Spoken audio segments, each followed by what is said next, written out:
I'm alone. I feel like I'm unknown to the world that's full of clones. My originality's focused on principalities broken. I'm loaning my heart and soul to the game that's scared to pay it back. And failure is a motherfucker. The strength to go on and believing in another sucker. Oh, check it out. Ladies and gentlemen, we have a round table full of folks that was not on CP time. We was all early. We all here. We clocked in. As you can see from the background, this is the Gentleman's Talk Father's Day special because you guys know that we have Father's Day around the corner. All of us will be out of commission on that particular day because we have terrorists that run our lives and mothers that want to make us feel special for a day. So I am the CEO of Bonus Dads Incorporated. As you can see, they call me Mr. GQ. I am your boy DJ Micah B, Platinum Card member of Fuck Around and Find Out. I had to change it just for today. That's what I'm talking about. So as you can see, we have a beautiful round table of gentlemen. Of course, you guys see Mr. Troy, the CEO of From the Sidelines himself. It just only made sense to bring this wonderful father on.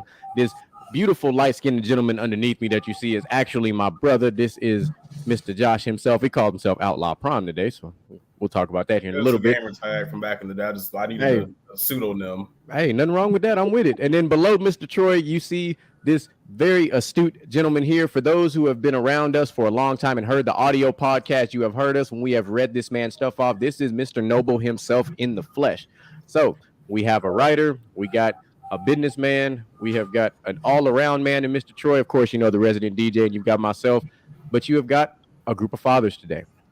So today we're going to do what we do best, and we are going to unmask fatherhood as a whole. So as you can see with these four gentlemen here, you've got a wide variety of different fatherly types.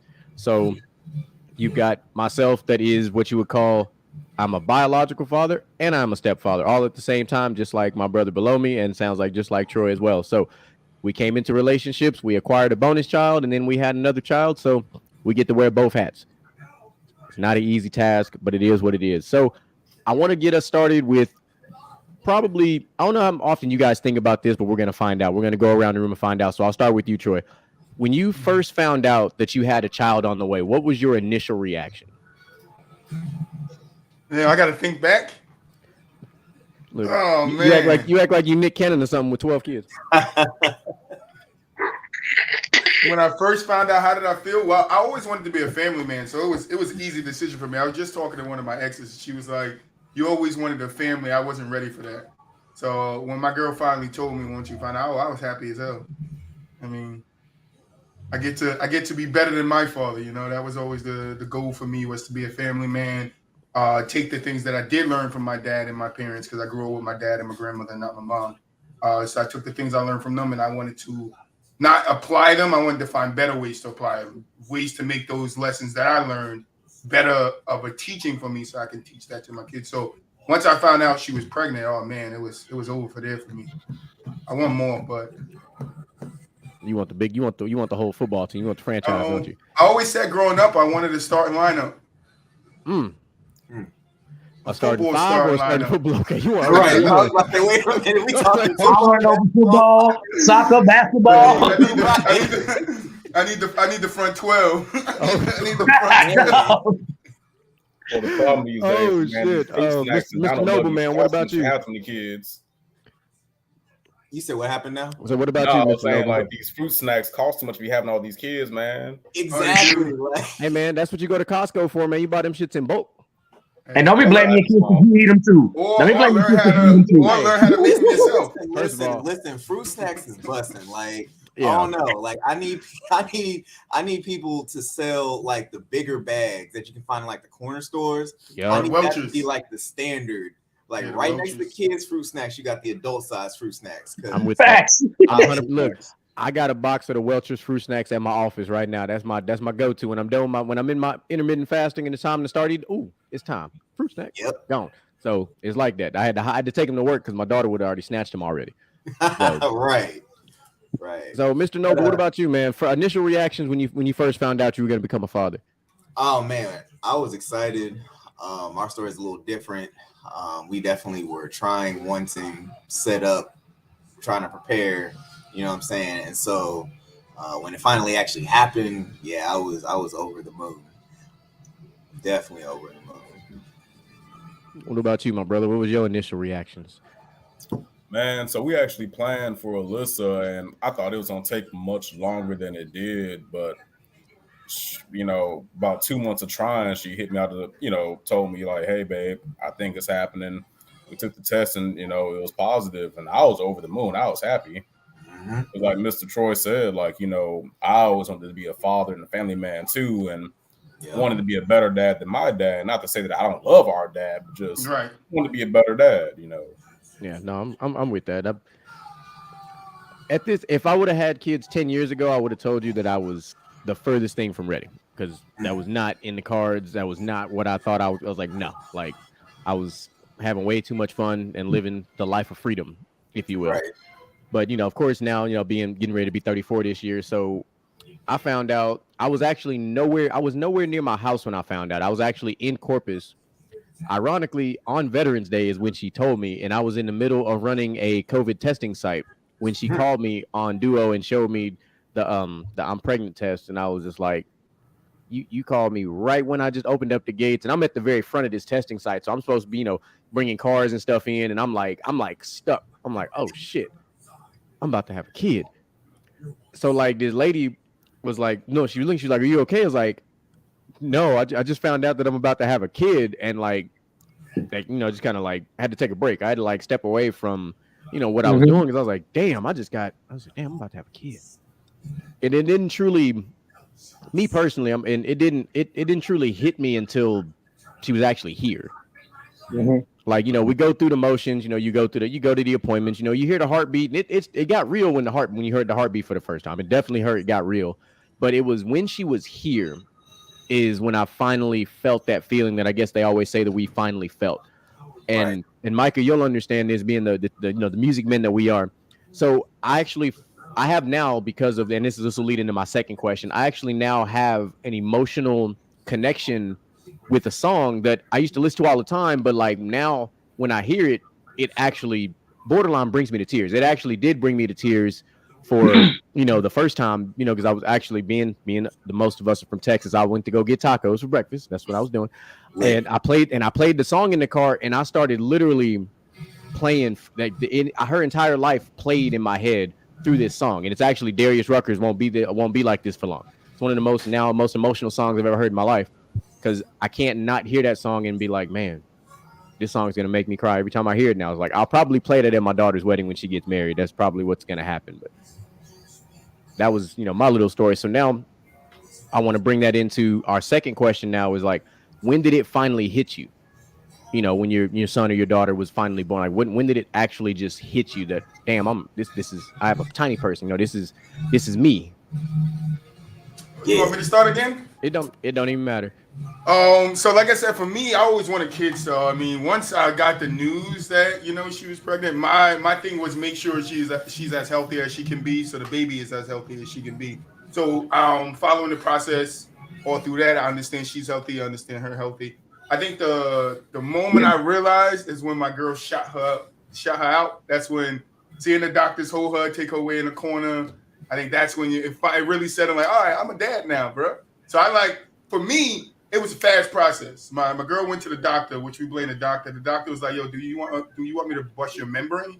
And we was like, nah, but we think she did it already, because not an hour after we got home, I started to do laundry. I came back, because I'm not a guy that stays at the laundry. When I do laundry, I put the laundry in, I leave, I come back, put it in the dryer, I come back, so I come back, my girl like, yo, I think my water broke. I'm like, what? Run to the laundromat, grab the wet clothes and slam them in the bag. Throw the bag downstairs. Run into the hospital. Bro, we was in the hospital maybe 20, 25, 30 minutes before the baby came out.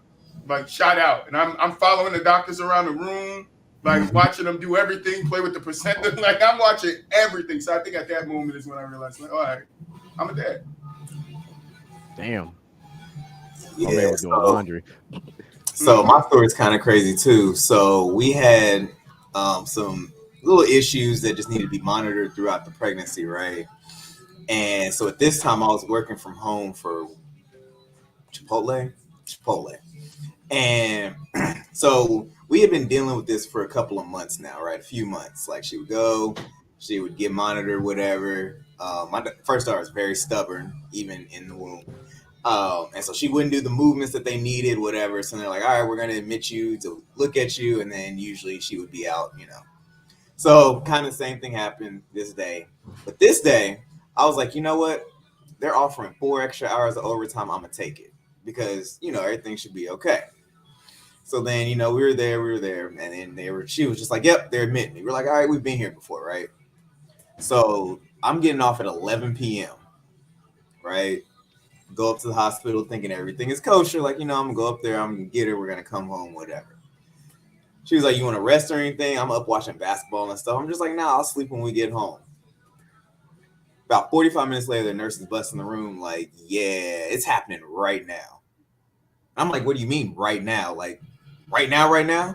Start throwing gowns at me and stuff. And it was at that moment that it hit me like, wait, it's showtime. It's game time. Like, so yeah, so same as Troy said, once she was born or whatever, I was following the doctors around the room with the warmer and everything, make sure that they was doing everything correctly. So yeah, it was pretty early on. All right. So I feel like for me, much like y'all, it wasn't really real until the day of, with women, they got to grow the baby. So they feel everything that's going on for the whole 40 weeks, what have you. But we just see it. We just look at it. It's like, okay, this is happening. But it don't really resonate with us until that baby is here. And my child, he was a C-section. And that's a whole weird procedure, just seeing that happen. But they pulled her out, and she was like kind of a weird blue color. And it's because she had fluid in her lungs, so she couldn't breathe properly. So my first few seconds with my child is like, hey, yo, Chief, that you got some issues going on. We're gonna take care of this, but don't freak out. And it's like, hold up now, she ain't breathing correctly. I'm supposed to freak out, Right. This one that got real to me is like seeing that my child is here, but she already have an issue. She's fine now, of course. But just in that moment, it's like, oh, this is like real life or death. This is my child, and just yeah.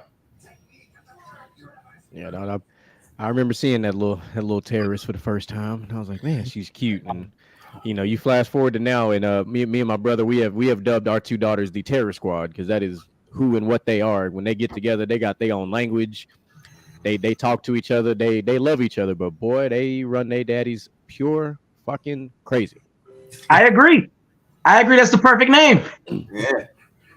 It is. I see. Go to ask me about my tacos, and man, I'm a classic man. So I'm a chorizo and egg guy, especially for breakfast, man. That's the OG classic breakfast taco. Give me that green, that orange sauce, and it's on and popping. Like I keep it real simple when it comes to my tacos. I don't deviate too far. I got a question for y'all because I'm the only one here. I don't have kids, so I got a couple. I got some questions I just want to ask y'all. Be a bonus dad one of these days.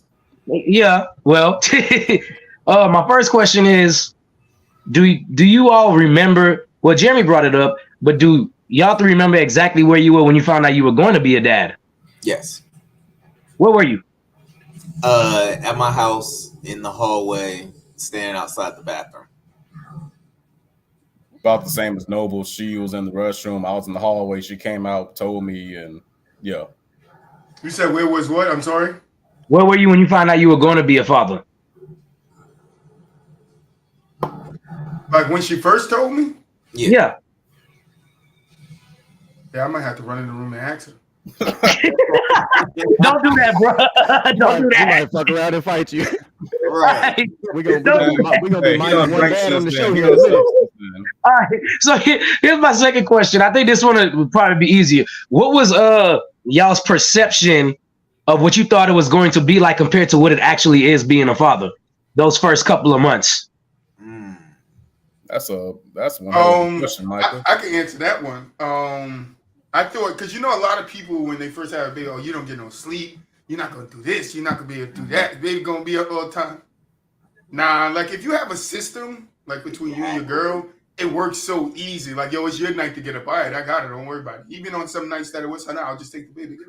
But my daughter was a little weird when she was young because it'd be a full month. She wouldn't let me hold her. And then the next month, she wouldn't let my girl hold her. I could only hold her. So it kind of fluctuated, but it was easy because we both were on the same page.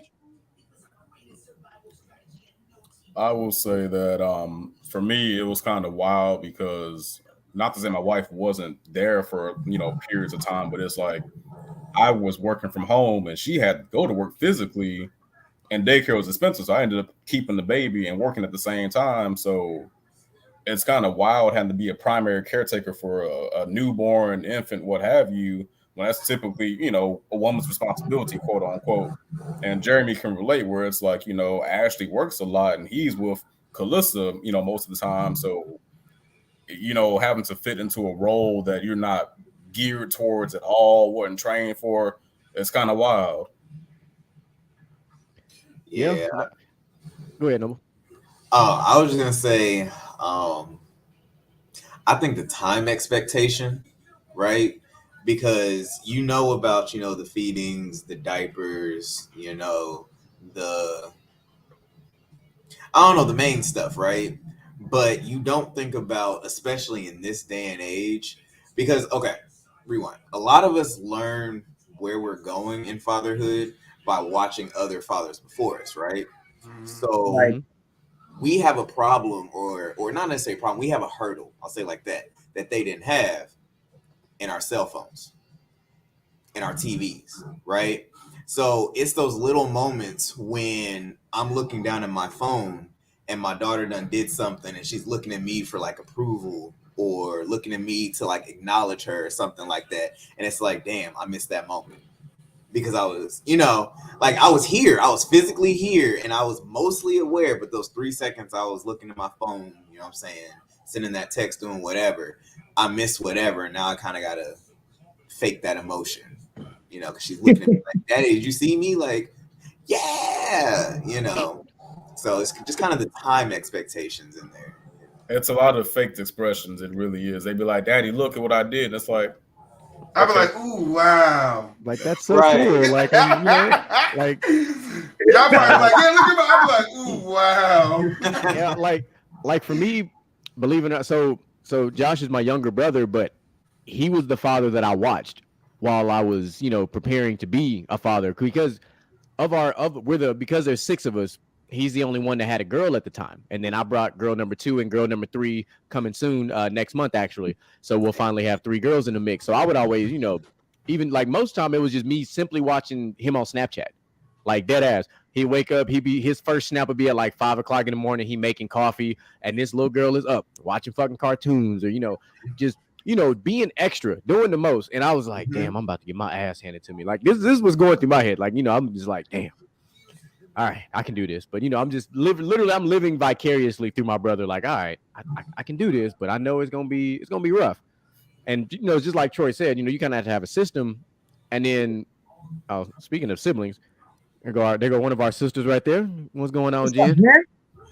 Hey. But you know, and it's like Micah said, you know, I have a unique situation because my wife works nights. She works overnight. She's in the medical field. So once we got past that initial 6 to 7 weeks, give or take, you know, it was a lot of, you know, at night I'm dealing with the, you know, she of course was in the bassinet, you know, attached to the bed. You know, I'm every 30 minutes you're like, hey, you good? You know, you're like making sure the chest rises, and, you know, getting fingers in the nose, you know, all the little shit. You know, you're like, all right, I'll make sure she's good. But, you know, with her working nights now, I had to be the one to be like, all right, I'm gonna make this decision. All right, it's time to put her in her crib. I was like, she's not finna sleep in this goddamn room all through this time. Like, she eventually got to start being independent. I was like, all right, I might have to sacrifice some sleep, but we're gonna get it done. So, you know, it was like a Thursday, and I was like, you know what, we're gonna try this. So I put her in there, had the monitor on deck, same monitor that I got going right next to me right now. And, you know, I'm just like, every 5 minutes, I'm like, she good? Okay. She good? Okay. Like, I'm just like, I was paranoid for like the first 48 hours because I was like, man, you know, but her room is literally right across from ours. But, like, you know, as time went on, I'm like, hindsight being 2020, I'm like, thank goodness that, you know, we got her out of that habit so early, because now days like this, I'm like, look, she in her crib, she ain't bothering me. If she needs something, she know where the camera is. She look at it. She look dead at that camera like a little creeper.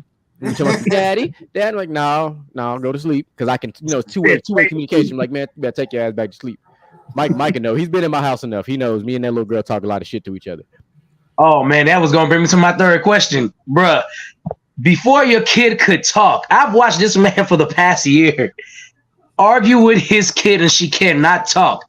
How many arguments did you have your Kevin Hart moment? Like, who the hell you think you talking to? You gonna borrow my Your Dumagama juice moments. Your Dumagama juice moments. Exactly, yeah.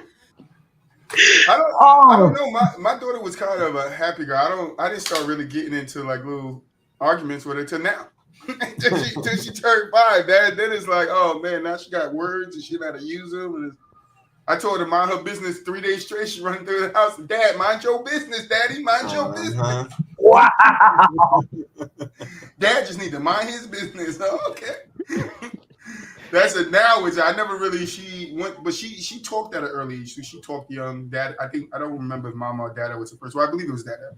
I'm just gonna go with that because I'm here right now. But yeah, it was mostly now. Then she was a happy kid. She played with her toys. She always had a mouth on something. Now that was it. Yeah. I think all of our kids try to eat shit all the time. Yeah, no, my child definitely wants to do what she wants to do when she wants to do it. Hey, hey DJ, even before she could really walk and talk, like she was trying to figure out how to get on the couch. Like she could climb the couch for real before she could for real walk. Like how do you figure out climbing before you figure out walking?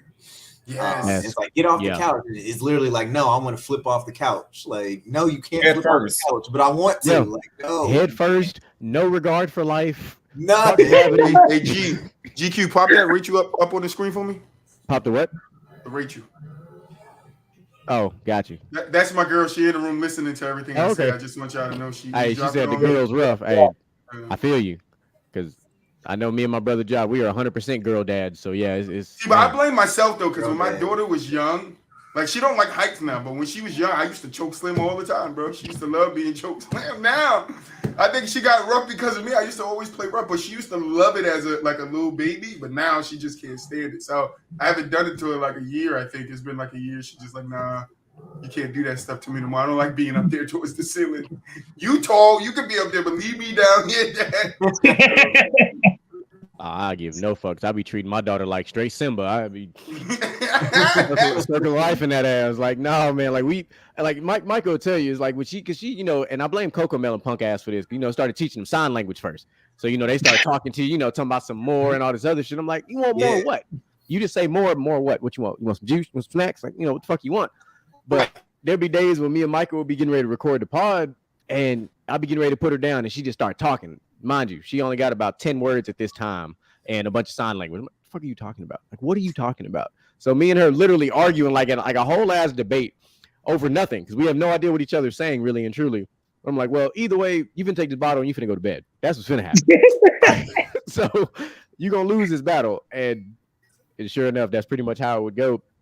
And I've seen it even with my brother, like his daughter, she pushes the envelope. She is a professional at envelope pushing, and she will push that bitch to the very edge where it's just doing like this. It ain't falling, it's hanging, and she will push it as far as possible. And I don't know how he does it sometimes. A lot of this. See, mine is the other thing. I don't do much of that. Mine is the other thing. You feel me? Yeah. Hey, we all. I gotta go smoke a pack after the day. I be in the bathroom like, yo, should I roll another one? Say, bro, Cat Williams said you hit that one time, you get that fucking in your system, and it's over. Nah. Something he lied to you. He tell you the truth. Sometimes it take 2 or 3 for you to get that fucking in your system. Sometimes you need 2 or 3 of them. Then you be like, I gotta participate in the Olympics I'm right at the fuck it I need right now. I'm right at the fuck it I need right now. No, that's equivalent to half a pint of whiskey. You know what I'm saying? Oh shit. But serious answer though. JR dad actually told me this. He was like, son, you don't have to say no to everything. Sometimes you be telling your kids no, and you be like, but why? And it's like, fuck, I don't know, just no. Just no. And my dad was like, no, you ain't gotta be authoritarian for no reason. If they want to go outside in their underwear and eat cereal on the porch, fucking let them. Mm-hmm. And that's a real story. I've let her do that before because she wanted. So I was like, there's no real reason to say no to this. It's weird, but right. Yeah. And that's the thing. I'm glad you said that because that's something that I saw even before I was a parent. I'm like, man, I'm not doing that. Like people in our generation, like they have just this adversarial relationship with their kids for no reason. Like they just want to, like you said, just say no for no reason, like because they have the power to say no. And it's like, that's not right. Like, like kids are basically little people, right? And it burns my parents and my grandparents up when I tell them this, but it's just like, no, like me and my daughter have conversations about what she is and like what she wants to do, what she doesn't want to do. You know what I'm saying? Like, we'll give her choices. Like, all right, you're gonna put on the shoes, but which shoes do you want to put on? Whereas a lot of parents are like, nah, you're putting on the shoes that I just grabbed because you're putting on shoes. Like, no, you bought them 4 pairs of shoes. Like, let them pick out of the 4 pairs of shoes. Like, yeah. One thing wear the same musty Crocs until they get too small. And then you got to buy the exact same ones and one size up. No, that's you what and, I did. You and I are guilty of that already, John. I bought her 2 pairs and her mother bought her pairs, so she could pick 3 pairs she got, plus the shoes and sneakers.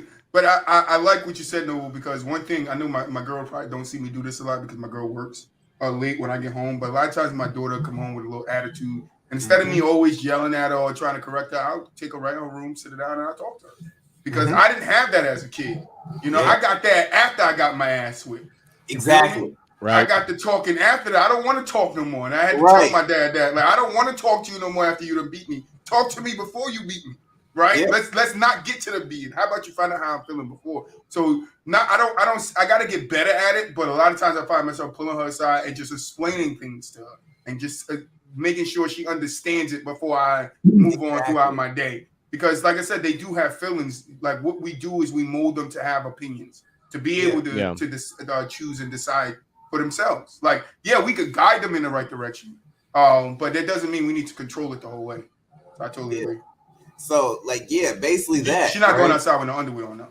I don't know where you live at, but I live in the hood. She got to put some damn pants on, and she needs some shoes just in case we got to run. Right. But to go off of that, it's just like, you got to look at it like feelings, right?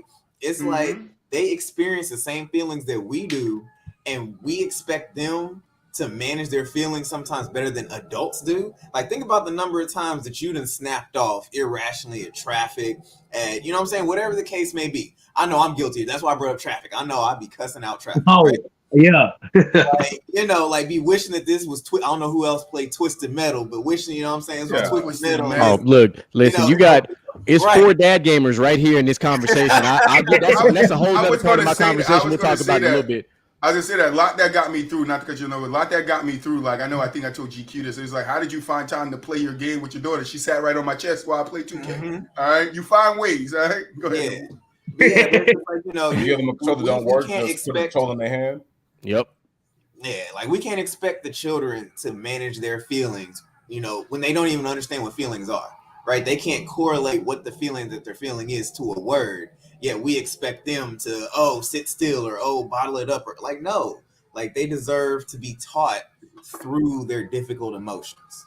Mm-hmm.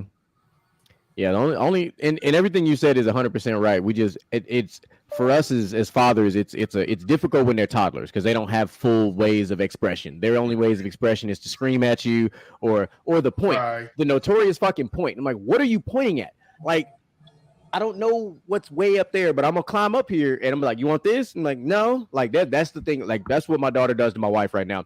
Is like, she'll watch something on TV and she'll be like, I want to watch this. So she'll click on it and start and she'll be like, no. She'll make my wife change it like 5,000 times. But I got a point about that, Jeremy. When we was kids, what was on TV was on TV. It wasn't no like going to sleep.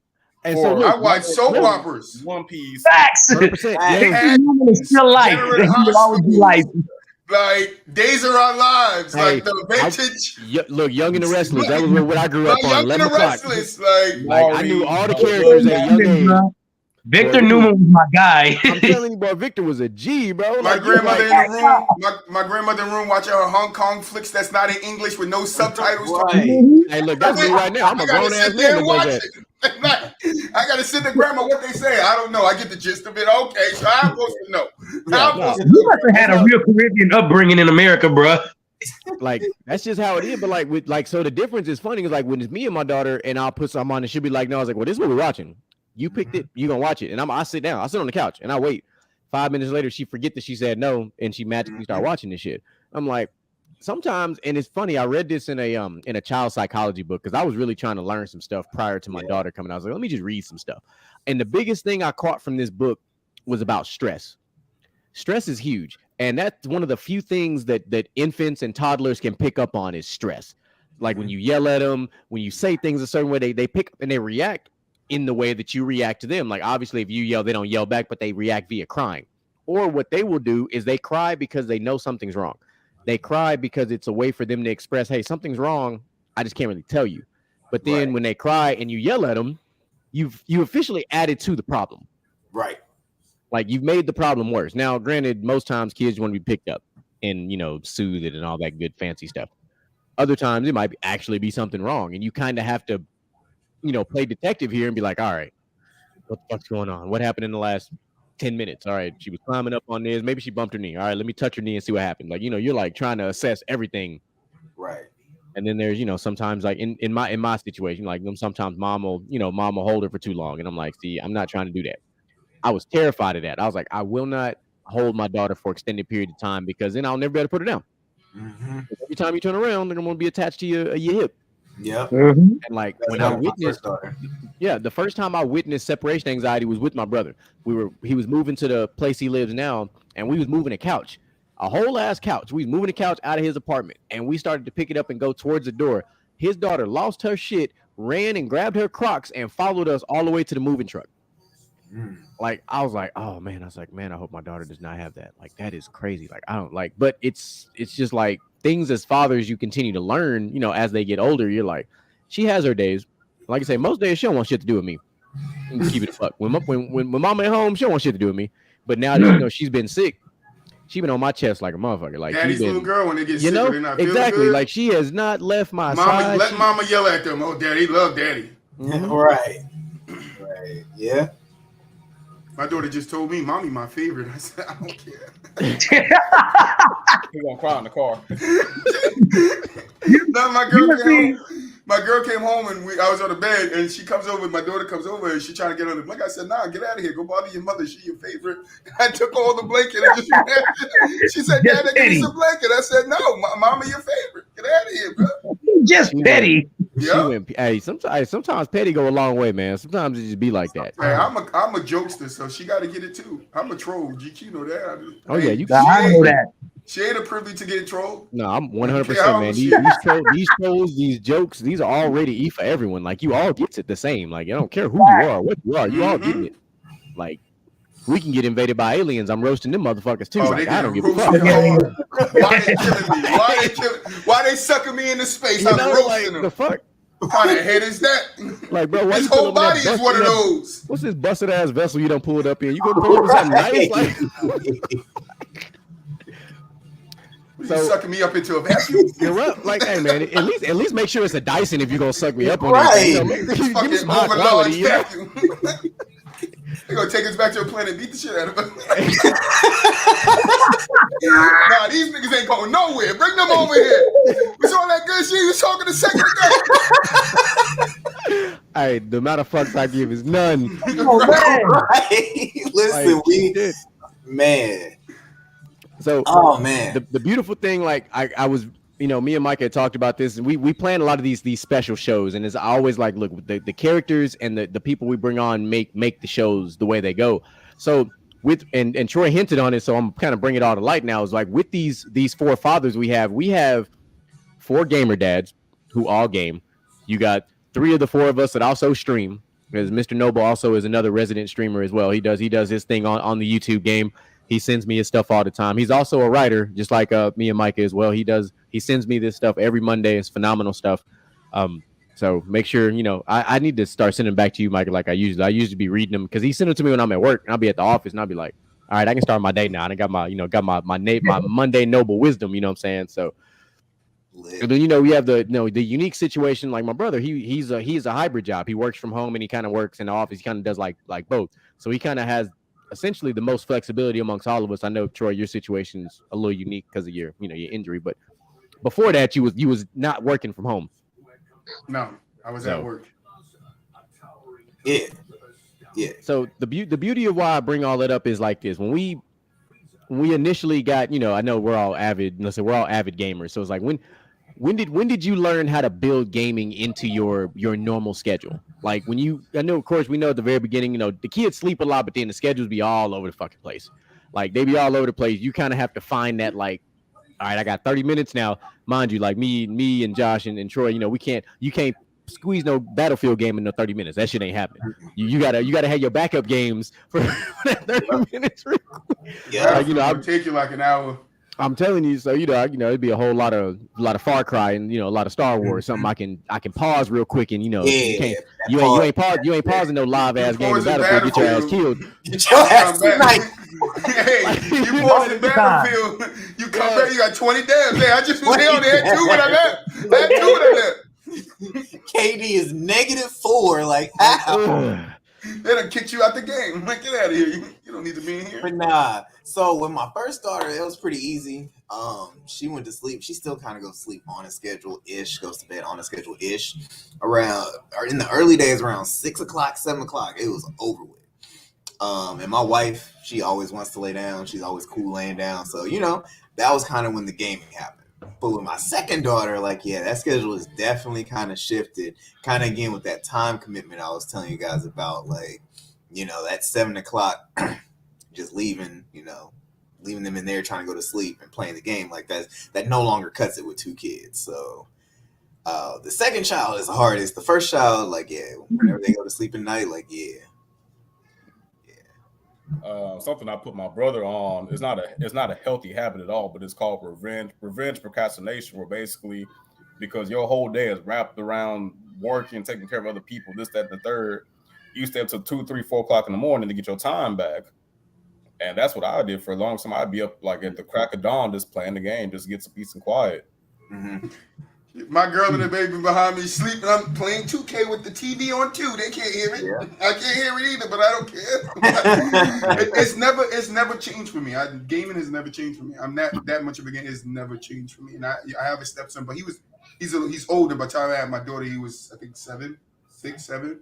So he's a lot older. So it wasn't much attention. He already knew what he liked and was into. So it's like give him these things. He didn't want to be bothered. When she came along, it was just like you said, finding time to fit it in.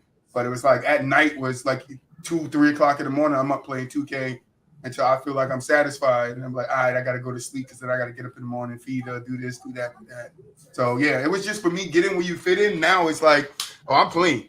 Yeah. You ain't stopping me from playing. Right. Yeah. No, it was definitely at the beginning, it was like, thank goodness for headphones. Because you can plug the headphones in, can't hear shit. And if she was taking a nap, I bet, just like Troy said, say she gonna be on my chest, and we finna get this Battlefield in. Like, fuck the bullshit. Like, I'm getting this game in. Like, I didn't spend the money like I did to get this PS5 to just let that bitch collect dust. We're not doing that. That's not the business we in. We just we have to find a way to get those whatever it is that we do. Because besides being a gamer, I love the gym as well. So like, while before my daughter was even here, right next door to my office, I built the gym inside the house because I didn't know if I would have the time to be able to go to the gym and actually do it like I'm accustomed to, like, getting in the car, pulling up, going to the gym. Because I wasn't finna bring no infant to the little child care thing. I was like, hell no, I don't know any of these fucking people. Like, that shit's kind of weird. Right. So I was like, fuck it, I'm gonna put a little investment together, and that shit. I think I spent, I think now with the newer equipment I got now, I think my gym was about $3,100 to build my gym. In your house, it is. You know what? Hearing this kind of makes me be like, damn, your hobbies are your gaming. I DJ, bruh. So the day I have a kid is going to be like, damn, what am I going to do to get reps in it for DJing? Because I'm going to have to do it while they're awake. So what's going on, Mr. Mob? You just got to find a balance. That's all. Yeah. You just kind of got to find a balance. Yeah, having a supportive partner is pretty much everything, especially when it comes to something, like that. Oh, yeah, 100%. At least, at least for the first 7-8 years, right? Because then after that, you can start taking them with you. And then, yeah. So for tell your partner to lock in for the first 7 years, and then they coming with me and learning something of the business. They learning networking, they learning the actual DJing, they learning promoting, they learning something with me. You know what I'm saying? But the first 7 years just helped me out here. Yeah, so. Even now, like my office is also, and Mike has seen, is also her playroom. So if you've seen the last couple episodes, folks, you've seen my daughter has made her guest appearances on Wednesdays and on Fridays because normally, like kind of like Mr. Noble said, we have them on a schedule. Mine is notoriously usually down by 7:30. Sometimes that is not the case. It just depends on how she feels on that particular day. But you also notoriously break the schedule. Yes. That's what I'm talking about. Man, saying playing Fallout 4. That's what I'm talking about. That's a good game right there. Man, I ain't played Fallout in a minute. That's a classic. I only played one. And you only played one? I played Fallout 4.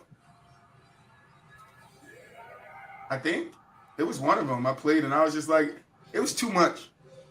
It is a lot. It is like an overload. Like it was too much for me to just be started out. It was way too much. Way too much. I think nowadays, as a dad, I pick my games more selectively. Like if it's like a deep story mode with all kinds of side quests and takes 100 hours to beat, I ain't gonna do it. I ain't got time like that no more.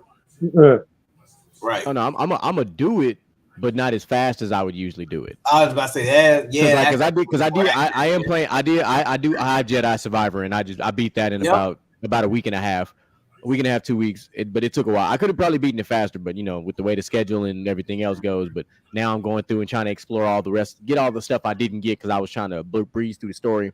Phenomenal story. If you're in the Star Wars games at all, definitely should check that game out. I felt like that about Horizon Dawn because I love the I was first about to Horizon. say, Yeah, you put me on Horizon Dawn. That's my next story one to beat. I love the second game, but when you start mixing the side missions in and these quests, and you got to go here and do these what was they the little outposts you had to find the little treasures. Like you start mixing all that in, and I was like, y'all sat there one day and I was like, I gotta hurry up and just beat this motherfucker. So I just started doing the main missions, and I beat it. And I have a DLC to it, So I'm like, damn. Now I'm over here like, I need to play the DLC. I haven't touched it, bro. Man, see, my problem with Horizon Zero Dawn is I feel like I got to figure out how to kill every creature in the area, like with like 1-2 shots before I move on. So I'm still stuck like in the second like little desert area trying to figure out how to kill all them. So then mixing Call of Duty and then mixing like Pokemon, it's just like there goes all of my time right there for anything. Yeah, I gave up on Call of Duty. Like it's I gave up Call of Duty, which freed up a lot more of my gaming time. So I was able to play the new Batman that came out. Well, it's not even Batman, so I was able to play that new Gotham Knight that came out. Yeah. If he think habanero salsa is spicy, he don't know no better. Okay, what else I'm playing right now? At all. He don't know no better. See, the problem is I can't give up Call of Duty because Far Cry 5, like my own regiment on there. So I got like, I got like eight active people, but I think I got like 21 total members or whatever from the last Modern Warfare. But you use that you stream for Call of Duty still though too, don't you? Yes, I do. Yeah, see, I started and I gave up because it was like Call of Duty sucked, bro. So I commend you because it's not a good game. I mean, here's the thing: it's really a game for me to connect with my friends. Right? And like, so yeah, like I used to be on there playing survival tough. You know what I'm saying? I used to play multiplayer by myself, all that. Play with my wife, all that. But now it's kind of just like if my friends aren't on, I'm not really on the game like that because, like you said, it's not really that great of a game, and it eats up so much of your time. Mm-hmm. This man said 1v1 me in Pokemon Roadblocks. I feel like Call of Duty is I that don't even game. know what Like Roblox is for real. Roblox. My nephew like 9 and plays Roblox. Roblox. Listen, but hold on, time out. I do have a for team on Sword and Shield. If you want to do that, I don't have one on Scarlet and Violet yet, but I got a couple competitive teams on Sword and Shield. If you really want that smoke, we can do that. You don't want it. What you gonna say? He don't want that smoke. He probably. I'm not trying to. He's a professional. He's a professional troll. So he's a professional amateur troll. Yes, professional amateur troll. He's the troll that's really good with the memes and the gifs, but when it comes to the words, it's a different ballgame.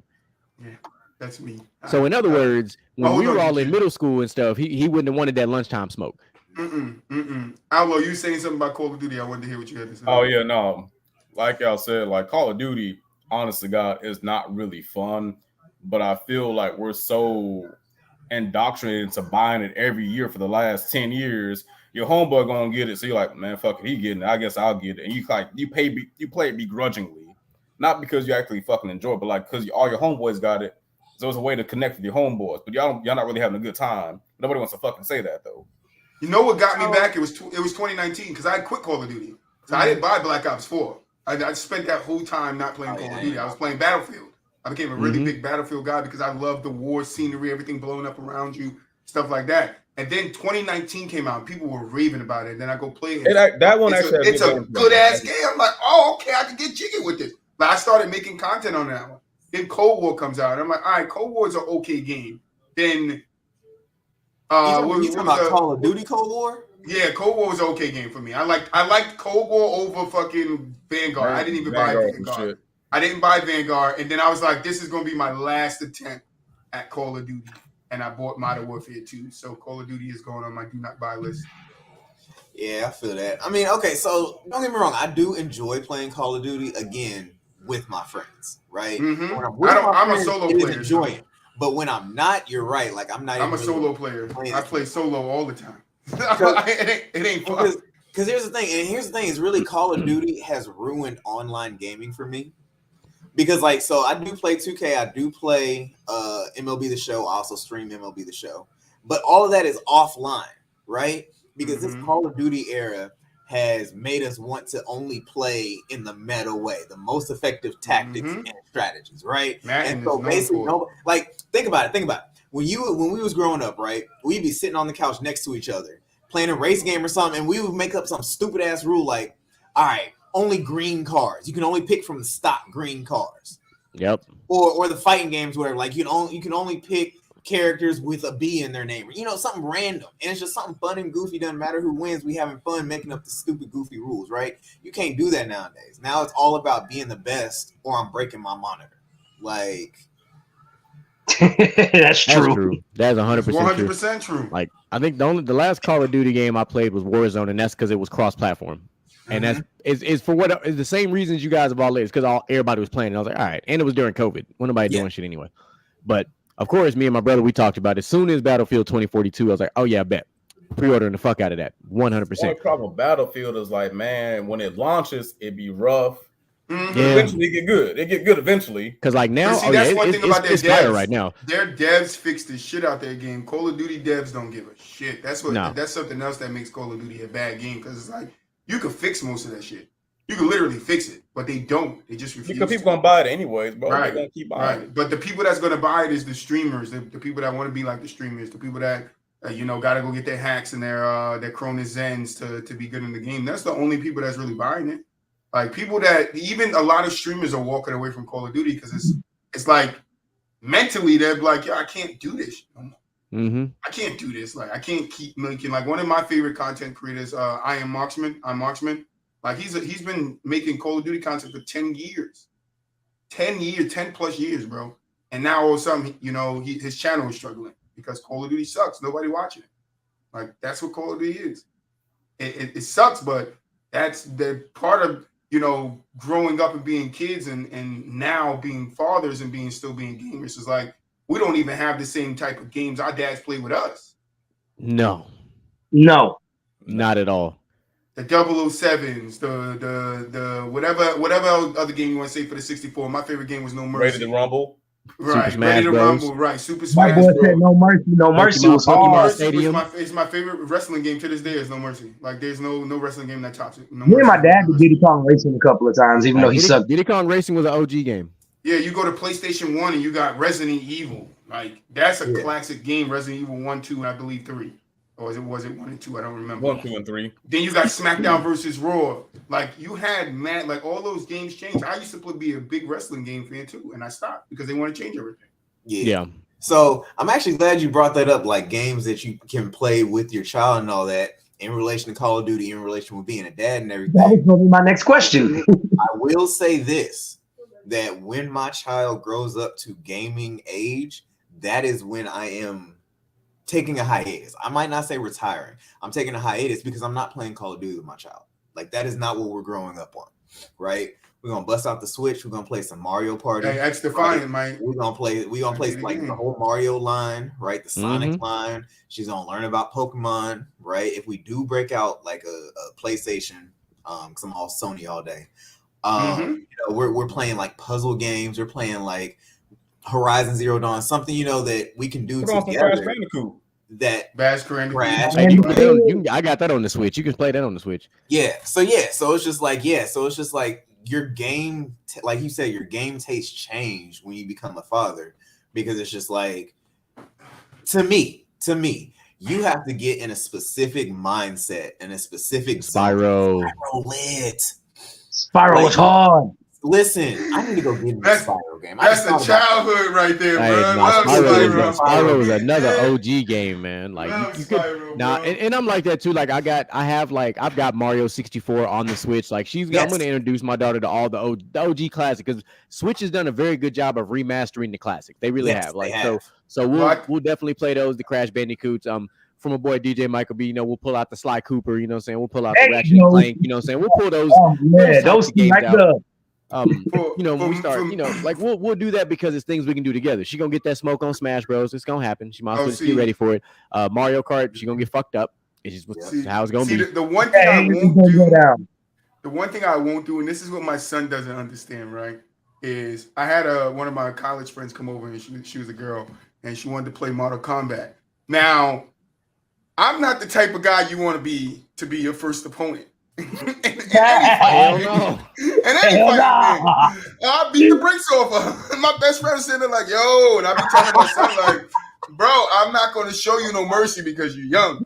And like you said, like Call of Duty, growing up on Call of Duty, he grew up on Fortnite. That's his favorite game. I can't, I couldn't, when he was getting there, it was already there for him. So it's like, it's that. So I'll play Fortnite with him here and there, but I deleted it now because I'm not a Fortnite guy. And then no, I can't stand it. I tried to play Apex, but Apex is just like the aiming and stuff with Apex is just like, you really got to put lame as hell. You got to shoot true. You got to, like, that's what X Defiant is. If you guys, I can't wait till X Defiant come out because it's like, I've been hearing a lot about the old Call of Duty devs. And it's like, yo, if you didn't play the beta, it's like an old Call of Duty feel. It's like the old Call of Duty, but the only thing is it has low aim assist, so you got to aim. You have to aim.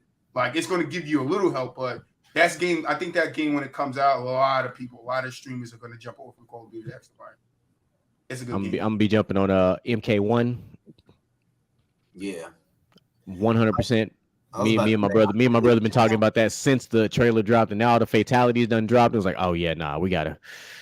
I'm going to, you know what? I don't even game no more. When I'm going to get MK1, I'm going to kick y'all ass. You already know how. Look, there's three games you will catch me pre-ordering almost on the regular. Is anything Battlefield, anything Mortal Kombat, and anything God of War. I'm 100% pre-ordering those.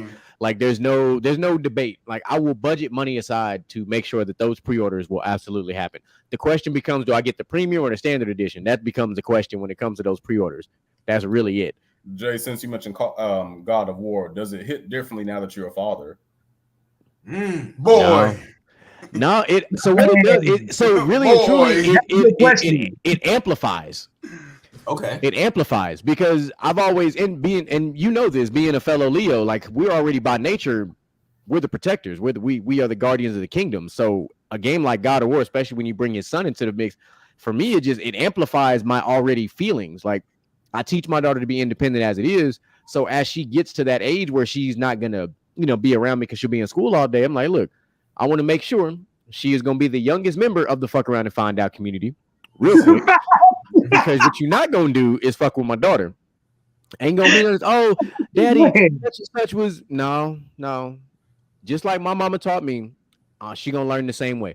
Don't start a single fight, but finish that motherfucker. 100%. That's it. There's no room for confusion there. Don't start anything, but finish that shit. Somebody come in your personal space, somebody try to take something from you, like, no.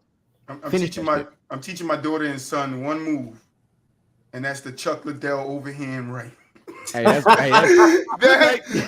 all they need to know. Take that's all they need. And swing that thing. Right? That's all they need. Yeah, no, and there's nothing wrong with that. Like, and it's ironic. So, like, in the gym, so like my daughter loves punching the kickboxing bag. So I'm like, all right, bet. So I think in the fall, if everything stays on this current trajectory, she's going to start getting into tumbling. I'm with that. She's going to get into tumbling, and we're going to make that transition to where I've really, really considered once she gets to that ripe age is I was going to put her in boxing. I actually may switch it up and put her in Brazilian Jiu-Jitsu instead. Yes. Because then me and her can go together. I was talking to my wife about this the other day because she was like, she didn't really understand. I was like, listen, I said, if women, and I know this is a Father's Day show, but I'm gonna go on this small little tangent for just a second. I said more women need to stop going to self-defense classes and go to Brazilian Jiu-Jitsu classes. And then she said, why? I said, because how many fights end on the feet? They end up on the ground. Brazilian Jiu-Jitsu helps you fight well from your back, but it gives you that confidence of not panicking. Oh shit, we're on the ground. What do I do? Like, you know what I'm saying? If you all of a sudden decide, Rasputin want that smoke and you get into a fight with her, y'all end up on the ground and she starts swinging at you, you got to know, all right, cool. She's bigger than me. Let me use her weight against her. When she leans forward, I'm going to grab that ass and I'm going to flip that ass over. Like, you got to know. Here, but hold on. You're not just going to gloss over and act like you just didn't say Rasputin. Nobody else is not going to acknowledge this. Like, we heard him, man. We didn't care. We didn't care, DJ. You act like you don't know who I am by now. You know I'm going to say some shit. We didn't care, DJ. We didn't care. We heard him. We didn't care. I mean, listen, man, spin facts. I mean, because it's the truth. Like, and it's the same with us being guys. Even nowadays, I know we're in the age where guys would rather pull out guns or pull their fists out. But before that, when we got into fights, was it not always some big country boy trying to wrestle? Mm-hmm. But if you had a little bit of Brazilian Jiu-Jitsu in your background, all right, bet we're going to the ground. I'm about to choke your ass out. I'm about to put you I was to sleep. about to say, bro, my favorite move right now is the rear naked choke. Yeah, because it don't matter how big or how small you are. If I get behind you and I wrap them legs and I get around that neck, your neck, hey, you can have a big neck, small neck, medium neck, whatever. Guess what? When this choke happens, you going to sleep. Good night. And then my thing is, especially like being a smaller guy or whatever, like people coming up to me and like fights and all that, the first thing they try to do is that big power overhand right. Like you said, I'm ducking that and now I'm behind you and that's your neck. And it's kind of over from there. Like they taught me in the military and then a little bit of Taekwondo, especially in like street fights and stuff. It's not this big UFC spectacle. It's not this big boxing match. No, you are protecting yourself. You are supposed to end that fight as quickly as possible. And 100%. It's just like not all the time is boxing it out the most effective. Like if I get to your ankle and I snap your ankle in two places, like the fight's effectively over. You can't walk. And now I'm walking away with my family and you need an ambulance. You see what I'm saying? Like it's not, oh, I have to, technically knock you out and throw the jabs and throw the perfect counter rights and all of that. Like I don't got to do all of that. I just have to figure out a way to make you not want to fight me anymore. That's it. So go say he can fight a little bit. I told both my kids, I said at a certain age, you're going to have to pick between karate or having hands, and that's boxing. You want hands or you want to know how to defend yourself? And I told my son, you want to go to boxing? Go ahead. I told my daughter, you're most likely going to go karate. You need to learn how to defend yourself. Listen, I would say more so Taekwondo than karate. Yeah. Because, I mix them all together. I mix them all together. But if you catch what he did, though, he gave him the choice. Like just like kind of what you talked about, Noble. You gave him the choice. I'm giving my daughter a choice without giving her a choice at the same time. Right. You know what I'm saying? Like it's like, listen, you're gonna start with tumbling, and then we're gonna transition into. So methodically, I'm already kind of playing this game, playing it out, but it only makes sense. Like we live in a world now, especially when being fathers of daughters, where women are very vulnerable, and it's like, you might not always have the pepper spray, you might not always have the little gun on you, you might actually have to put these hands on somebody, but can you? Is the question. Exactly. I want to get the call. I want to get the call from school, like, Mr. Johnson, your daughter just hit somebody with a spinning elbow. Like, yes, you did. Did you get it on camera? Because I need to see that thing. I need to make sure she did it just like the instructor said. Right. That's dead ass me. Like I told my wife, I said the first time we get that phone call that she got into a fight in school, I said, I'm gonna tell you the first thing I'm doing, if I'm not already in my uniform, I'm putting my uniform on, going to the school. So when they say, do you understand what your daughter is? Like, yeah. Do you see what her dad is dressed in? Fuck you mean? Absolutely. Like there's no confusion here. Like, cause Mr. Noble, he talked about the way he gets down. I am what you call a limb fighter. I will use my fists, my elbows, my knees, my head, whatever limb is closest to you is the one I'm using. So you throw that overhand right, you might catch this elbow in the solar plexus because why? If you can't breathe, you can't fight. So exactly. That's more time. That's more time right there. But that's just that's my personally as my favorite discipline because I am a smaller guy, but I'm still 160 pounds and I'm solid. So if I hit you with this elbow, it's gonna hurt, and I'm gonna knock you out. I'd rather hit you with an elbow than my fist anyway, because if I catch you in the jaw with this elbow, you're probably going to sleep faster. Realistically, because I can bring more force behind it, just because I can swing that thing. And John Jones helped me because I really want to try this spinning elbow one day in a fight, just to see if it just to do it with the old school black man walk, like, where my daughter at? Bring me my daughter. Bring it to me. 100%. without a fuck to Bring give. her my 100%. baby. That's my girl. That's what I'm talking about. Well, Oh, that's you? Why your nose bleeding? You should have blocked it. Let's go. I am interested to know, because we're talking about fighting in MMA. I am interested to know what tactics you take to teach your kid, look, it's okay to defend yourself, but it's not okay to bully other kids just because you know how to fight. I mean, it comes with discipline. It comes with discipline, and it comes with understanding. I think a lot of people, like, it comes with I think the most important thing, because I'll tell you this, I used to go to a school where I was the bully, and then I turned around and went to a school where I got bullied because there were bigger kids than me that were going to jail. Like, these guys were going to jail. Like, I wasn't. So I could tell you, like, being on both sides of it is like, what you see a lot of it from you it starts at home. If you can be there for your kids and understand what they're going through and help them through it and solve them, they're not going to be bullies, first of all. And then if they're on the other end, they're going to be more willing to tell you when it first happens than telling you down the road after 3 months of them getting bullied, and now they done poke the kid up in the school because they couldn't take it no more. So it comes with discipline, understanding, but not just understanding your child and who they are, how much they can take and how much they can put up with. Yeah, I mean, I think to piggyback off what you said, Troy, it comes with being involved. Like you said, like talking with your kids and all that. Go to those PTA, like go to all the silly shit at your kid's school. Like, so before I was an IT professional, I had all these odds and ends jobs, and one of them was a school photographer, right? I did all the pictures for like sporting events, the homecomings, the yearbook photos, the ID photos. I was at schools, right?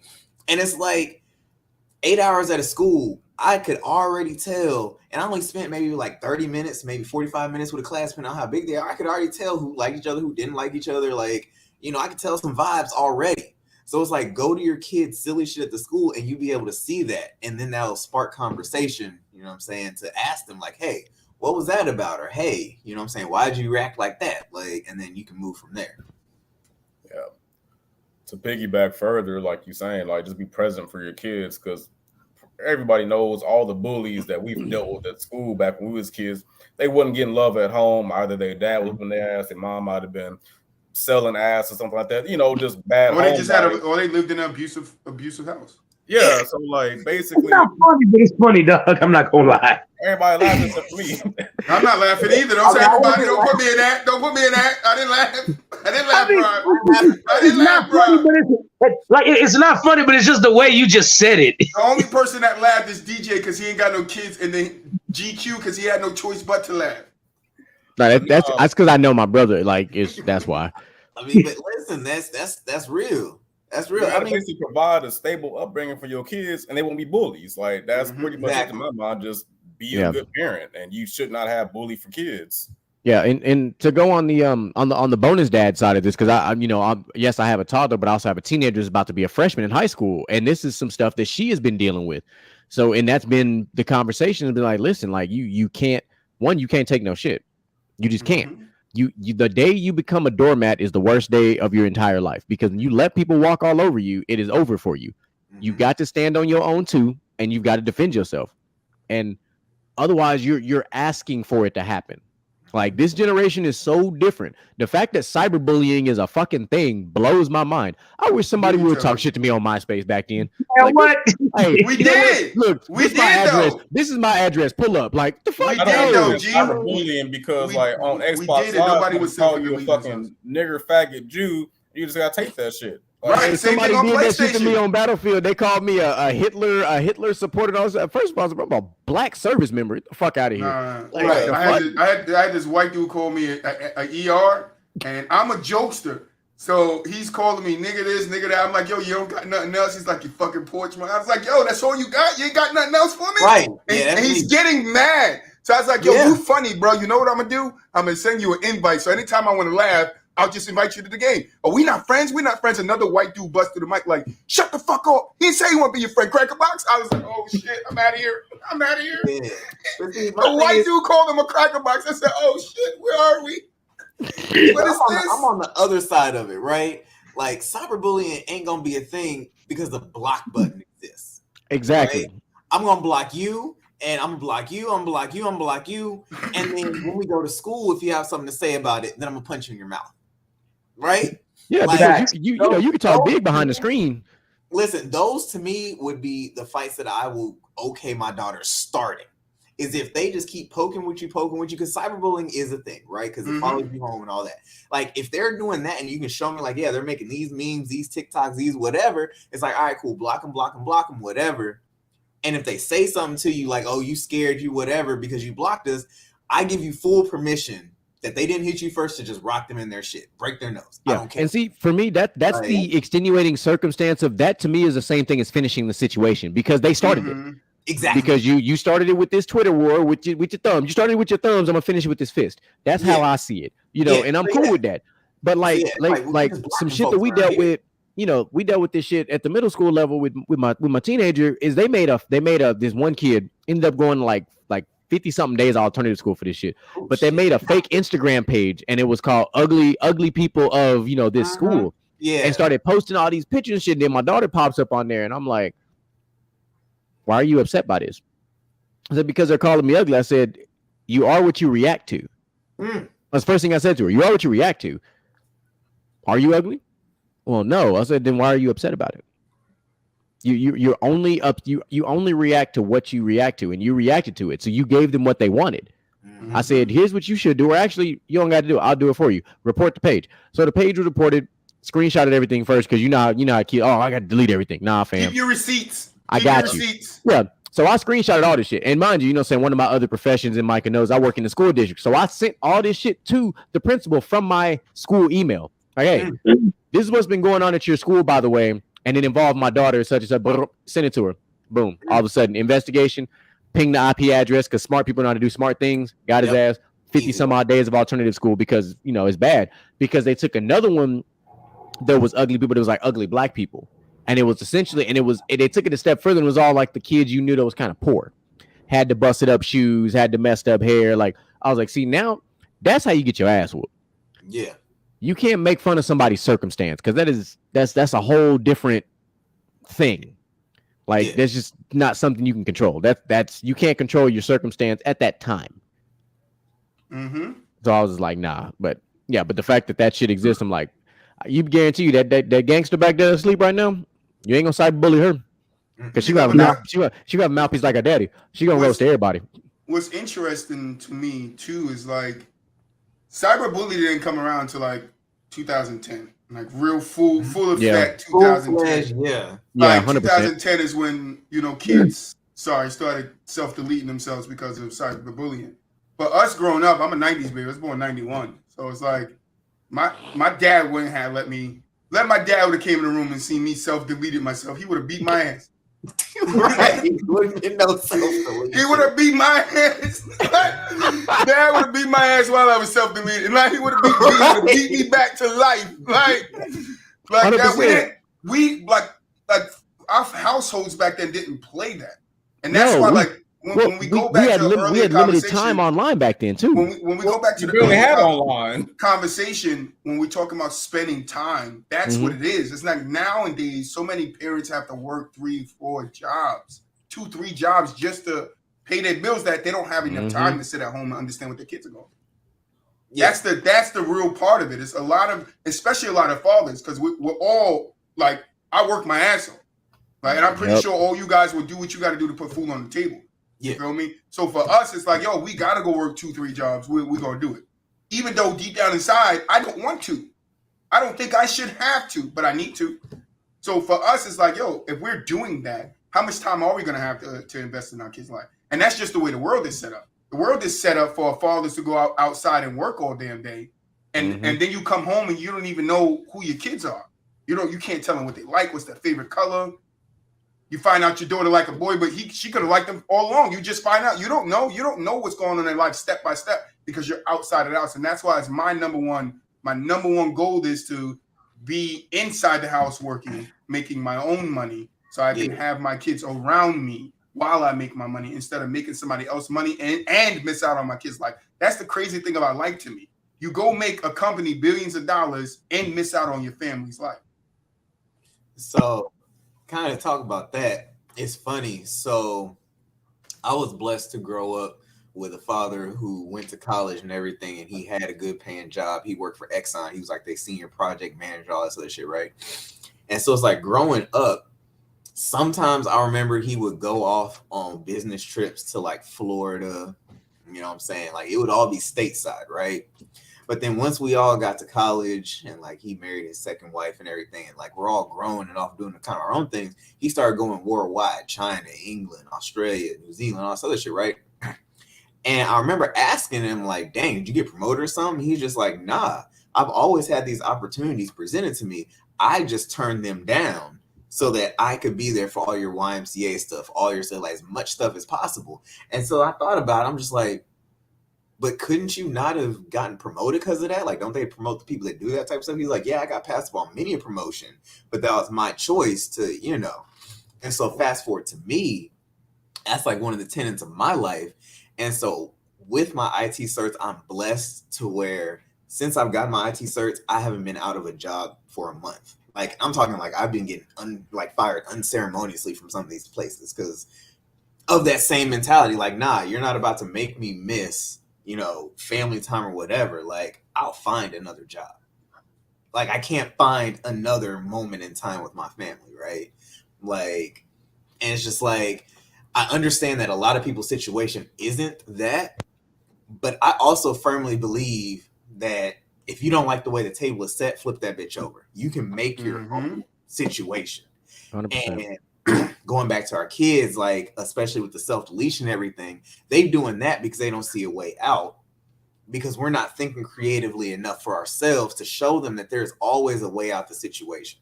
There is always, you know what I'm saying, a way forward. And sometimes the way forward might be just not to care about any of the current constraints and care about, you know what I'm saying, what's right in front of you. I like that a lot. Yeah, no, that's beautifully said. So it kind of leads into, for me personally, what I feel like is the most important thing that we don't talk about enough.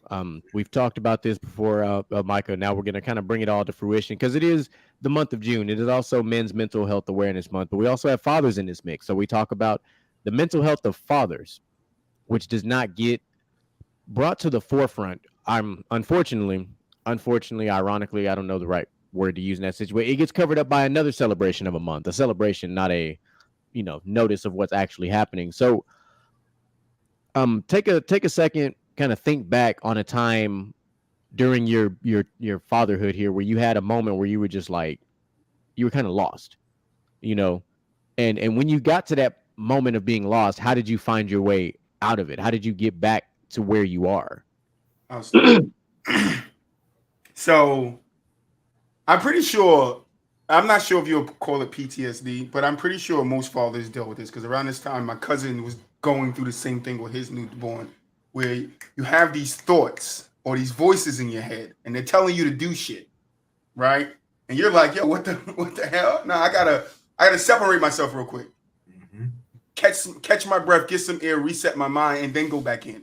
Because a lot of times we find ourselves stressed out in moments where we don't think straight. So our self-conscious starts thinking for us. Like, yo, do this, do that, do this. So that shit, it happened to me one time. And it was like, yo, do this. And I'm like, what the I jumped and I was like, what the fuck? No, hold on. And I ran, I called my cousin. He was like, yo, just go outside and get some air, bro. I went through the same thing. And he walked me through it. He was like, yo, sometimes you just need somebody to talk to. Sometimes you just need to separate yourself from the situation to come back to it with a clear mind. Yes. It's not always you. It's just what's on top of you that you're trying to figure out a way out of. Now you got to deal with this newborn and then the crying and all this. All that's going to add on top of you. You still got to be a man. You still got to pay the bills in your house. You still got to take care of the house. So you still got to be a protector. You still got to be a provider. So all of those things set, your mind starts to lose itself. And what got me back from it was having somebody that actually went through it too. He went through it a little bit before I did. So it was somebody that was freshly through it, who mom helped him through it. He eventually helped me get myself back to a point where I was like, all right, I wasn't hearing that shit in my head no more. And I'm pretty sure you guys know what I'm talking about. I'm not going to state it. I get you. Sure you guys. Oh, Yes. no, go ahead. No, go ahead, Prime. Go ahead. I got I guess a weird analogy because I don't feel like going too deeply into the situation, but it's like when you hydroplane, your steering wheel fighting with you and you fight with the steering wheel and they always tell you don't fight with it, turn into it. Yep. And you over here like, nah, fuck that. I gotta fight the steering wheel. And that's kind of how the situations be when you're a dad. Like you be so busy trying to prevent something from spiraling out of control instead of just facing the situation and being like, okay, I gotta deal with this, as it is now, instead of trying to make a situation radically different. It's already here. You gotta deal with it now. You can't make it something different. Yeah. So for me, luckily, I'm like the opposite of that. I'm quick. So like as an Aquarius, I'm quick to just say fuck it to a lot, right? And so it's like I never struggled with trying to fight things that are out of my control. I struggle with trying to do too much, trying to be Superman, trying to, be everywhere at once, trying to be everything for everybody. And I think so. We talked about kind of what changed as a dad.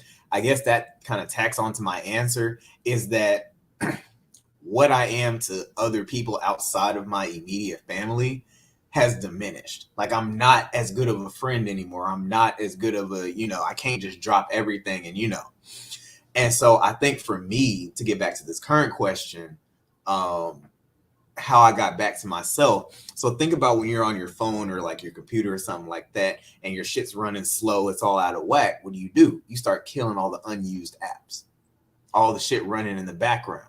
So for me, for a while now, well, I haven't done it in a little while, but used to do detox weeks, right? Where I would not drink liquor.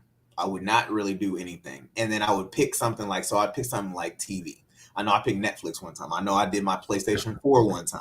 Like things that I'm just used to just going to that I can take away and maximize my time. So I took that same type of mindset to, being a father or whatnot. And it's just like sometimes some things just have to go for, a couple days, a week, a month, whatever, so that I can refocus on what truly, really matters. Because a lot of times when we're out of sync and we're out of phase, it's because we're focusing on shit that doesn't really matter, or focusing on stuff that matters in a way that doesn't really matter. And we got to get rid of all that excess bullshit to really see, what really matters. Yeah, no, and I mean, for me, it was fall of last year. Like I was, I started this new career that I'm currently on now. And then all of a sudden, you're dealing with, which for me, I knew, and I had it written down, which I always write my things down. And this was like my number one, like biggest fear of, being a new father was that triple digit acronym that we call PPD.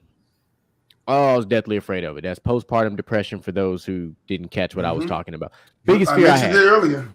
Biggest fear I had was that one. And it wasn't for me. It was for my wife's sake because I knew it would also affect me.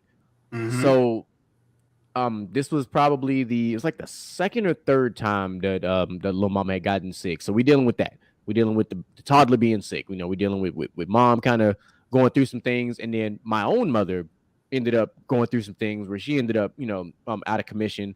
And then the stresses of this job on top of all of this shit happened like all at the same. This is all between like September and like November. All this shit just piles.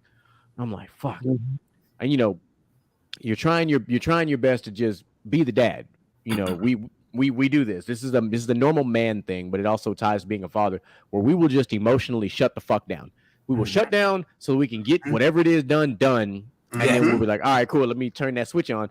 But that switch has been off for so long. When you turn it on, you're like, "Fuck! Wait, what am I supposed to do again?" Yeah, like you completely just, Yeah. So everybody's got these nice little analogies. So I would use my analogy because this is my go-to analogy. My brother will understand this very well because it relates to my favorite character and goes to Batman. We talk about the abyss, right?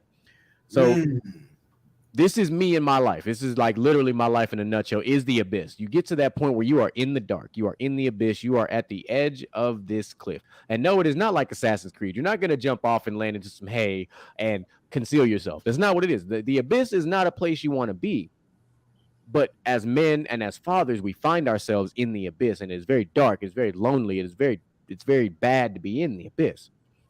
And then you try to figure out, how do I get out?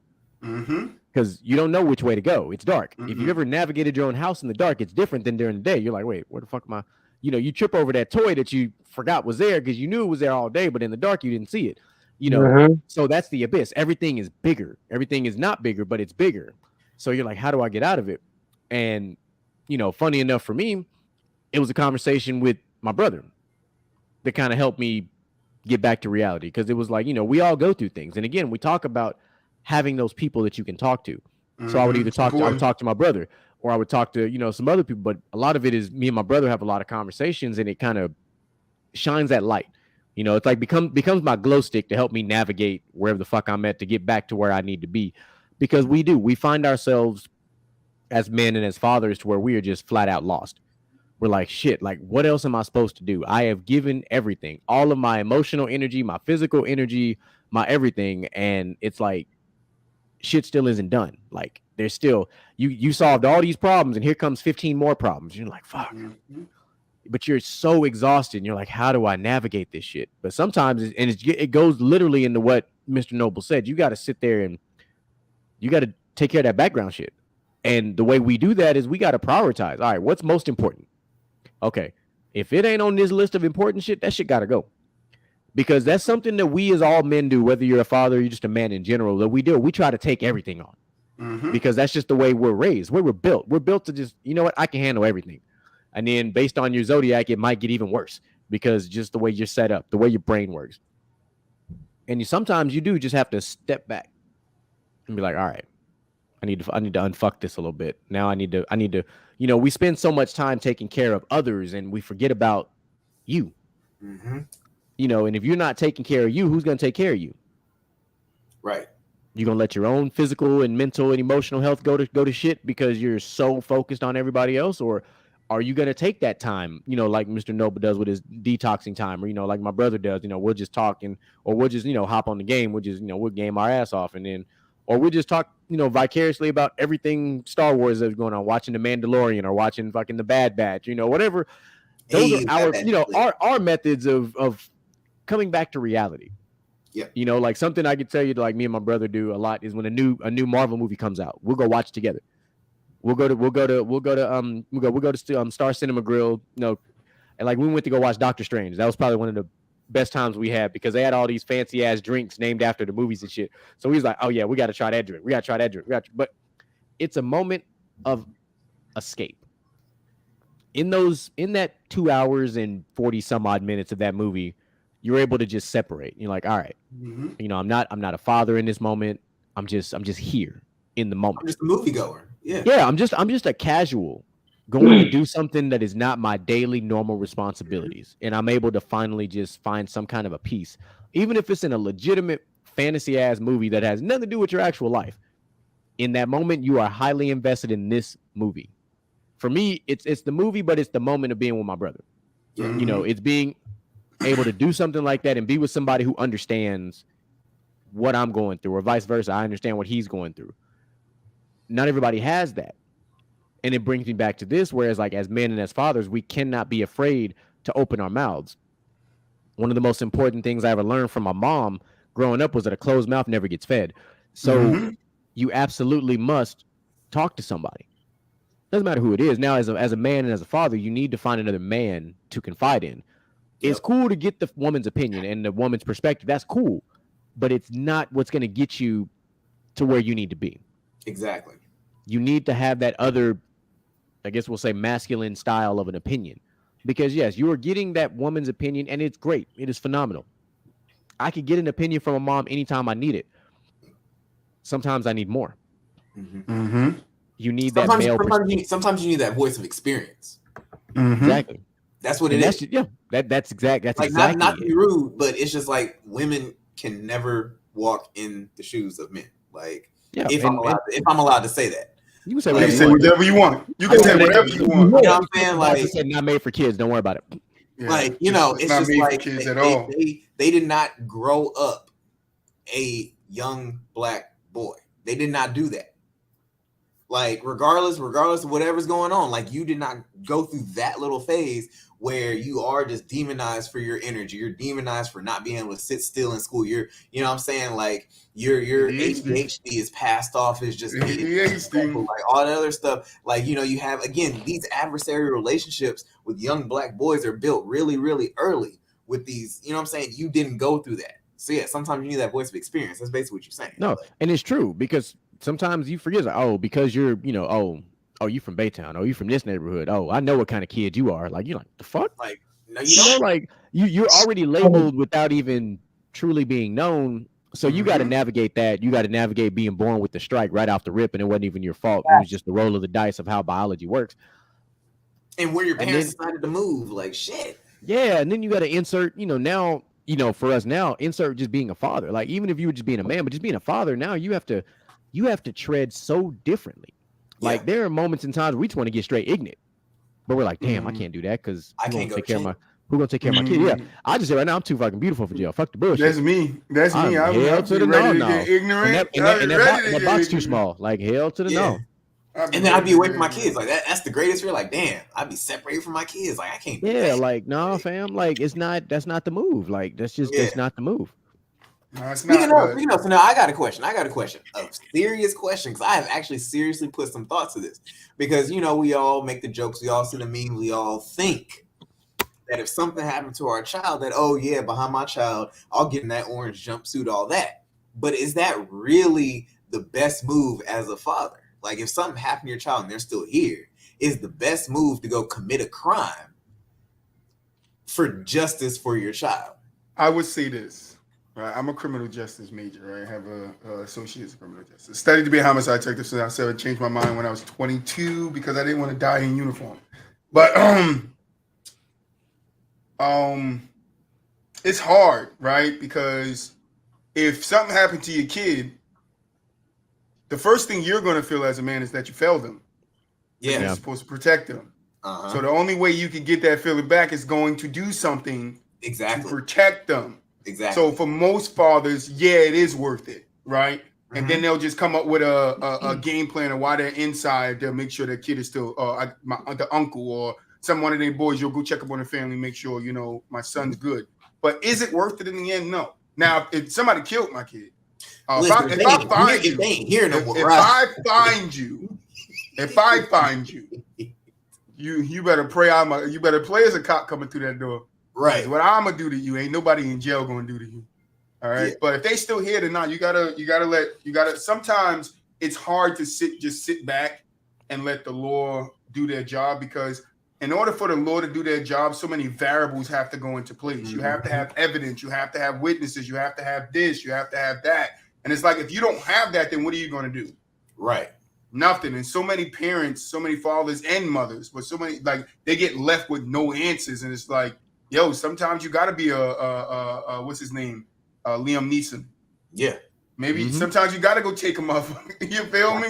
Motherfucker out. Yeah. Sometimes you got to go take a motherfucker. Right. There's a movie back in the 90s with Samuel L. Jackson. I think it was called A Time to Kill. Classic. Yeah. I feel like that's your point there. Like, he felt like he wasn't going to get justice for what happened to his daughter.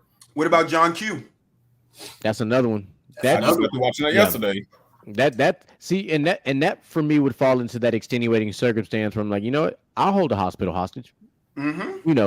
But to kind of go back off of what you were saying, Troy, like the easy answer would be yes, but the real answer is it truly should be no.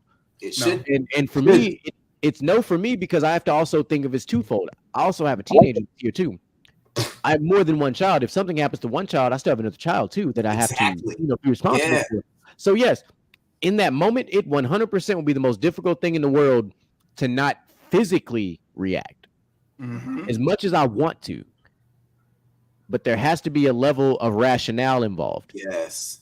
But you also have to understand, a lot of times when fathers don't react, it tears them apart as a man.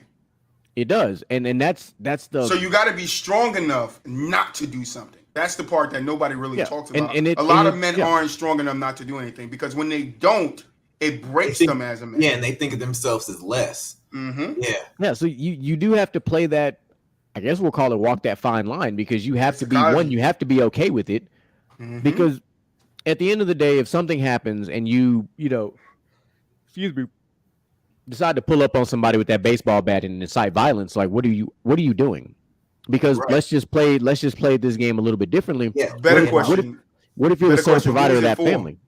Yeah, who's it really for? That's the better question. Who is it for? Is it for your child or is it for you? Yeah, but like what if you're the sole provider and you take yourself out of the equation? Now what?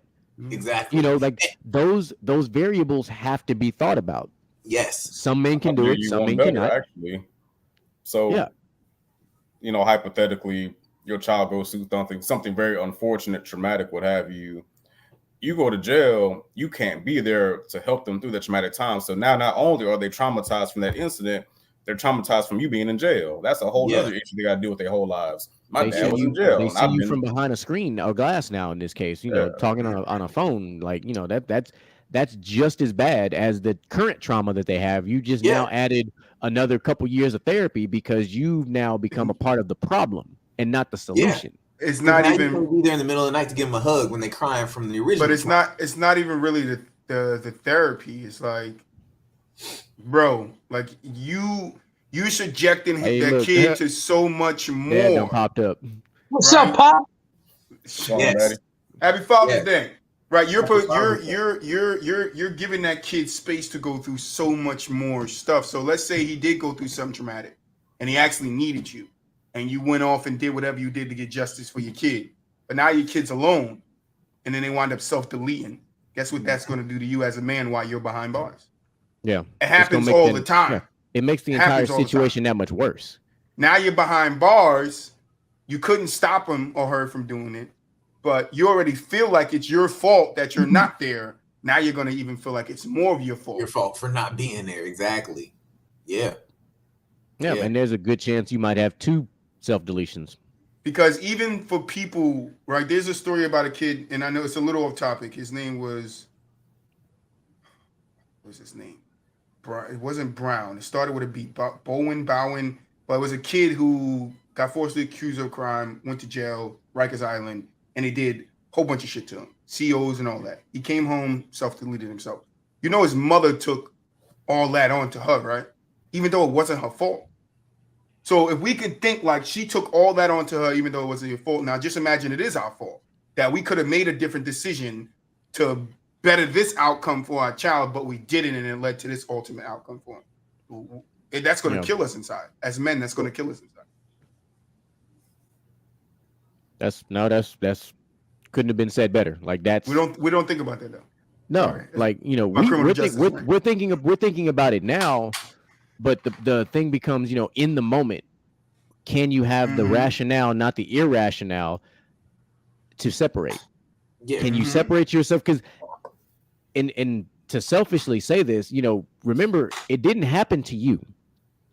You know, it happened to, you know, your child. It is always your job as the parent, the father in this case, to be the protector, the provider, the, you know, the guidance, the light at the end of the tunnel to get them where they're going.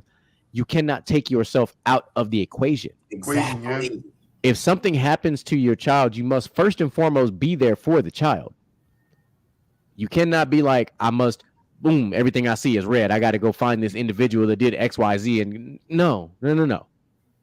You have to do, and I hate that we have to do it this way, you know, but we have to let the justice system do their thing, but we have to do our family thing first. And make sure that our child is going to be okay. Even if that means, hey, if you don't want to go to therapy by yourself, then I'm gonna sit my happy ass on the couch right next to you. We're gonna be in therapy together.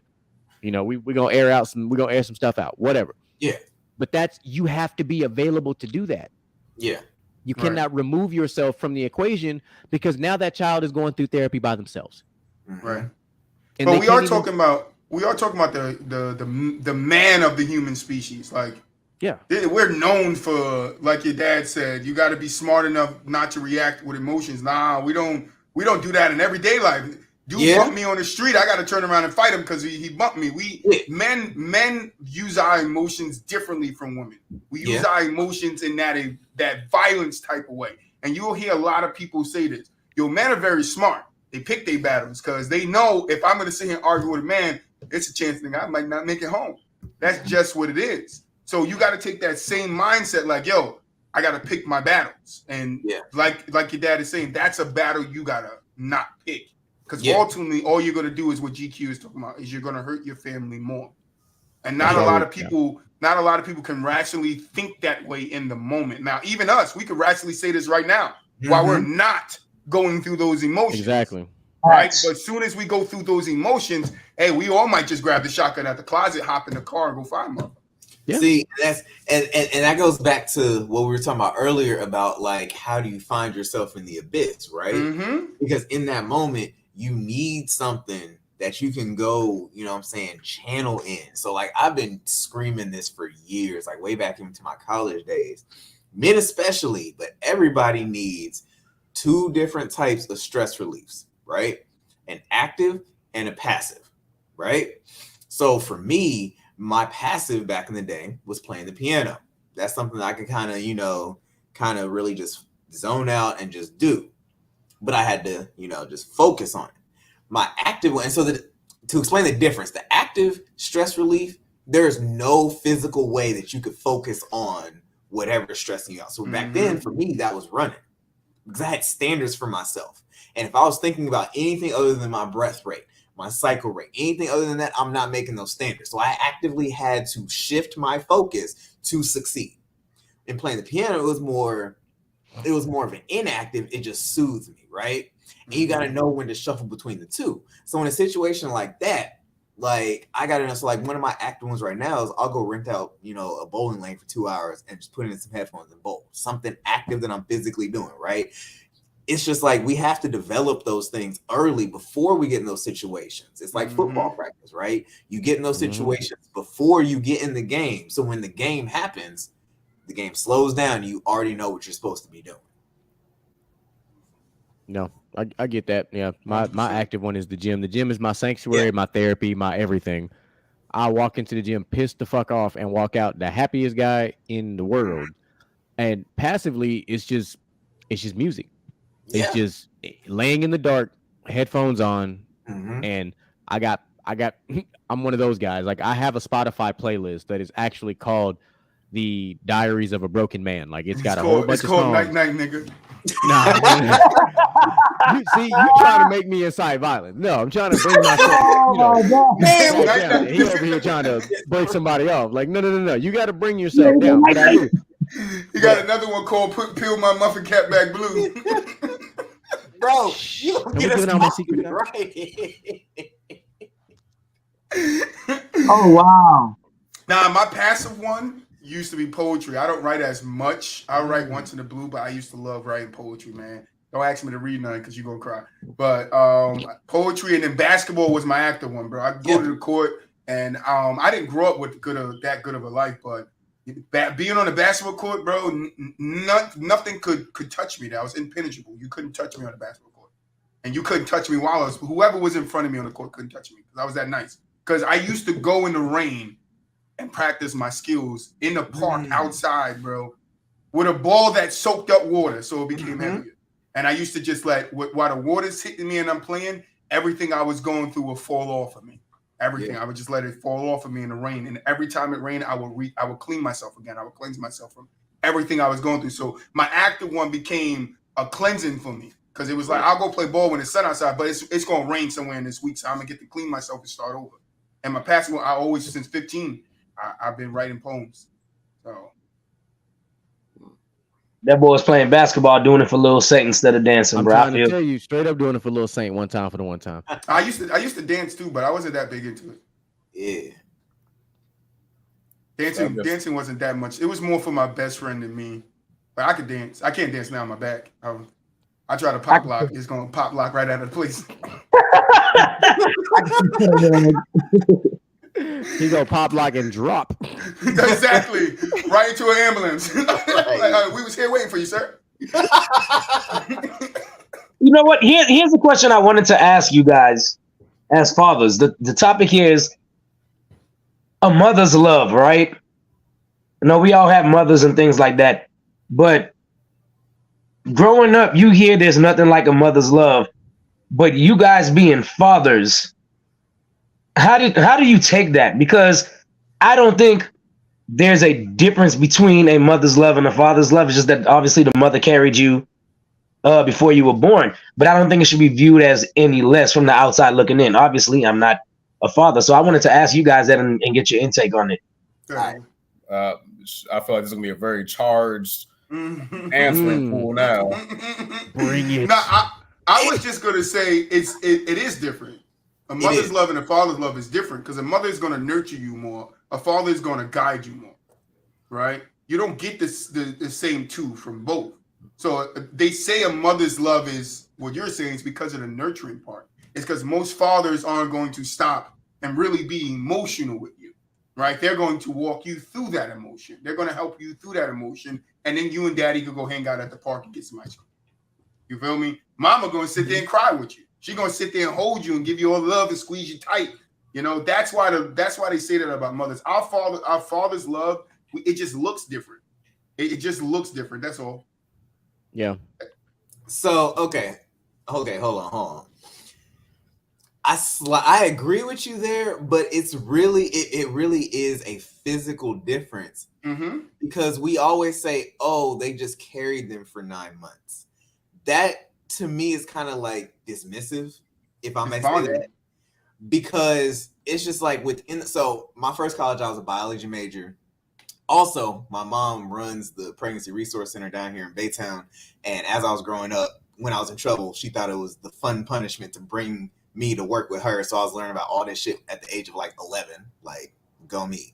So it's just like, there's a lot of biological processes happening. There's a lot of endorphins, a lot of things that are exchanged through those 9 months that makes that 9 months. Like, I don't know if y'all watched Dragon Ball Z and heard about the hyperbolic time chamber, but that's literally what it is, right? That's a bunch of nerds at this table right now for that mother and that child, because it's just like, and I've watched this with like my wife and my 2 daughters, right?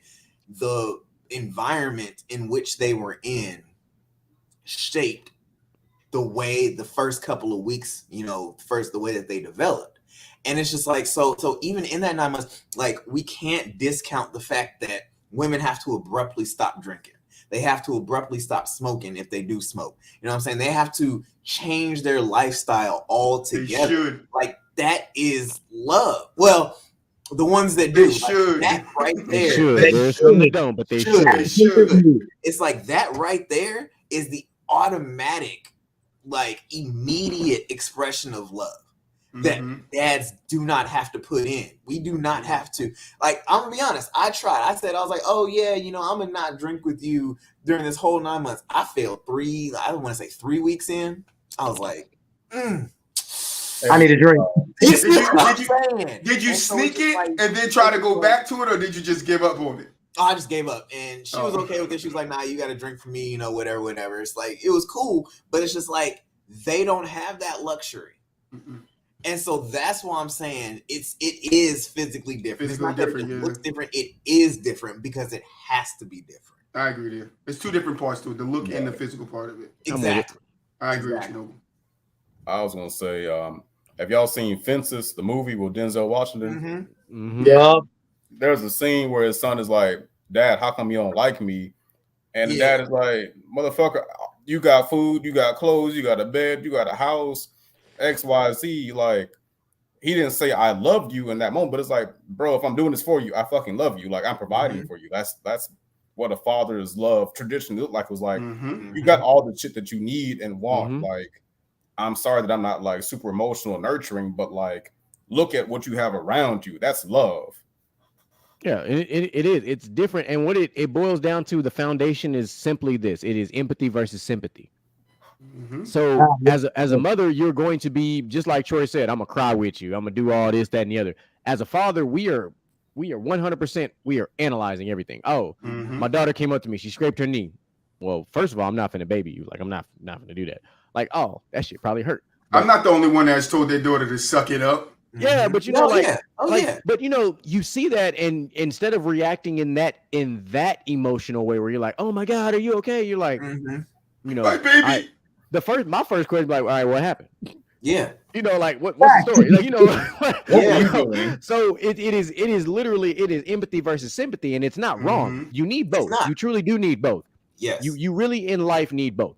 There are situations where some children do not get that because they're stuck with one or the other parent. So you get a lot more of one versus the other. So having both parents, you get that luxury of empathy versus sympathy, and it's necessary.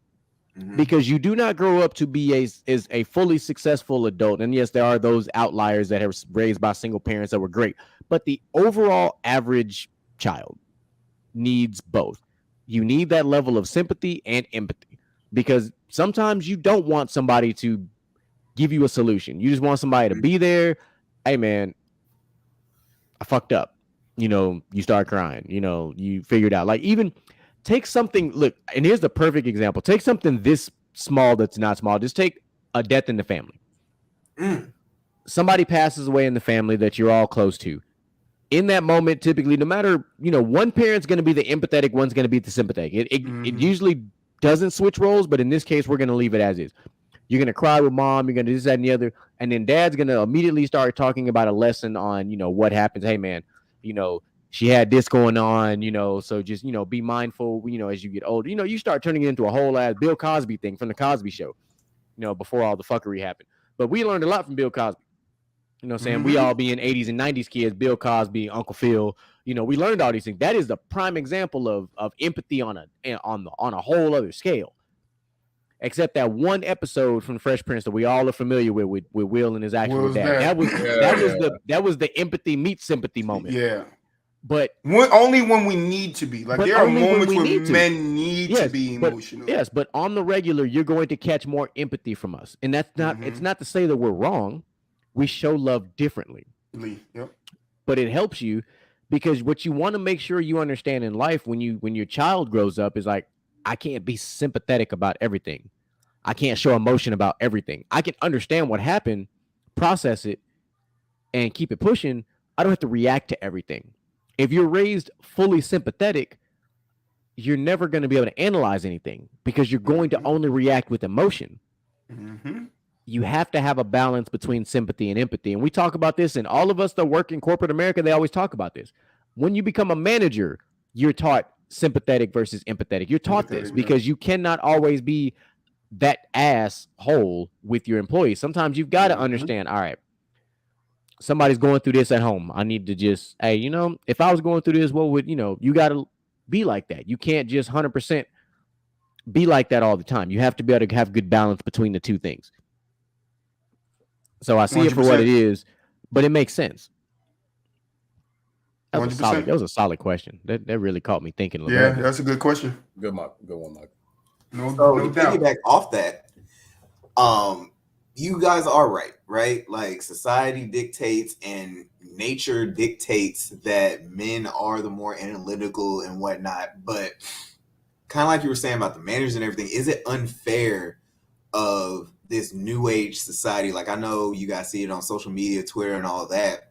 Like, now men are being asked to be more present, be more emotionally available, be more. So is that an unfair ask as a father? Like, in like, with everything that fatherhood entails, I find myself asking, like, I get where y'all are coming from, but that's not the way the world works yet. But if we become more emotional, who gives them the balance? See what I'm saying? Because the mothers aren't going to become more protective. They're still going to be nurturing. So now you got two nurturing parents, and then they don't get the other side of it. They don't get to know how to deal with their feelings. They only get to know how to express them. So now we got a kid that's growing up in the world that just got fired, and now they're at home for 3 months in the same clothes, sitting on the couch, dirty house, crying because they thought they were going to be at this job forever. Or some girl or some guy broke their heart. So now they're in the house a whole year, can't go outside, don't know what sun feel like. Because guess what? The only thing they got is emotions. They didn't get the understanding of how to deal with their emotions. That's what men come in with, because we have to deal with our emotions. Everybody tell us, you got to deal with your emotions. You got to do so we got to deal with our emotions. How do you want us to be nurtured? Right? How can we be nurturing on top of trying to deal with our emotions and be the provider, be the protector, be this? Like, we can't do that. We still, because that's the balance we give to our woman's life too. Yeah. It's a balance thing. You be this, I be this. It comes together. It works together. But if we're both this, all we're going to get is a damn crybaby that cries all the time. Right, because in that same discourse, they don't say, hey, women should be more this to provide that balance. So, yeah, that's why I asked, like, it seems like the discourse kind of seems unfair, right? Like, I get it. It makes sense. We should be balanced individuals able to give our children both. Like you said, if we're balancing ourselves over here, and so now our 50 is split between some percentage of that, and their 50 is still the emotional 50. So now they're getting 50 plus whatever, and now less of the analytical. Is kind of just like, that's how you have all these out of balance, out of whack kids. Like, yeah. Here's my analogy. To say that, like, it's, you know, it kind of is really simple that these days people are trying to compartmentalize parenthood. They're trying to compartmentalize traits of what people should be and say, oh, that's just humanity. Like, no, that's not. I mean, yes, that is humanity, but it expresses itself differently. And we have to allow it. We have to allow fathers to express themselves differently. Kind of like what you were saying with the movie Fences. Like, hell no, that, like, if you take that scene in a snapshot and just put the audio to it, like, that sounds terrible. Like, he told his son what? He told his son he didn't like him. Cancel him. That's what 2023 says. But like you said, he doesn't do, because the other part of that, because I like a different part of that scene. It's not what he said he provided. It's what he said he sacrificed to provide that. That's the part where it's just like, motherfucker, if I didn't love you, I wouldn't be sacrificing this to do this for you. I would still just be doing this, and you wouldn't have none of this shit. Mm-hmm. I like that a lot. Yep. You said you had an analogy. What's your analogy? I was gonna say, I understand asking more of men. They don't ask a whole lot more of women, but I feel like fathers and mothers, we have particular roles. Let's say a dad is a fork and a mom is a spoon. You can't ask the dad to be a spork because a spork fucking sucks. It's not a good spoon. It's not a good fork. That's just what it is. I am tweeting that right now. I'm tweeting that right now. Hey, bro, you need to go ahead and like it and put that on the internet and get that published or something. That's a good analogy.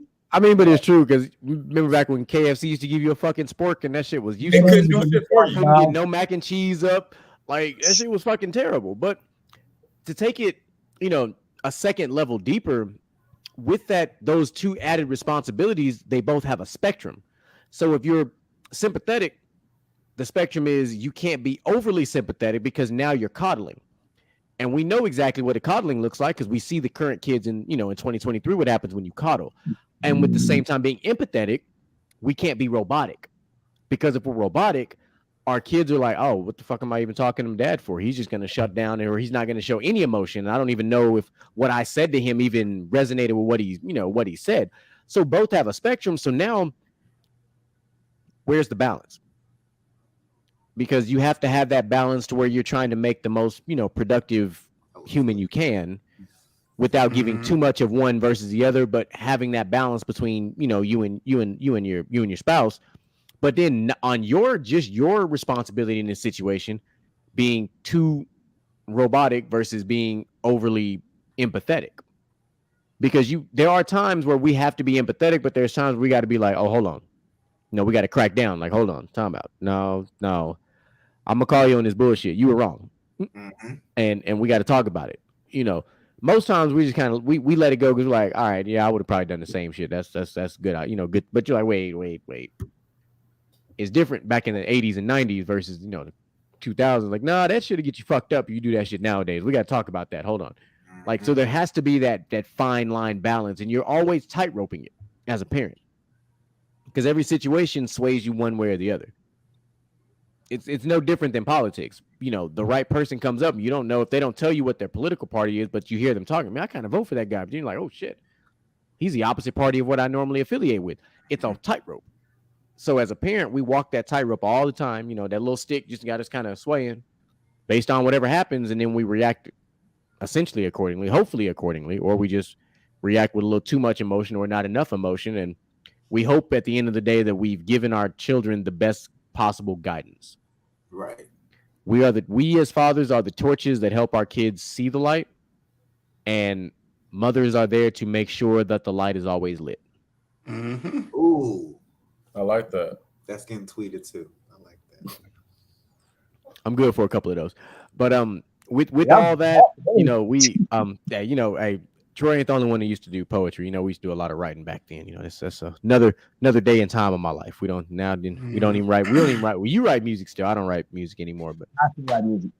Yeah, you still do. Hey, I always look back on my poems like, yo, I gotta make a poem book, bro, and sell it to the world so I can have man, the put world the thing crying. on the thing on Amazon, bro. I want the world to fill its seas up with tears. You We want got- salt we got- water? I got you. Not salt water. Oh hell. Yes, dude.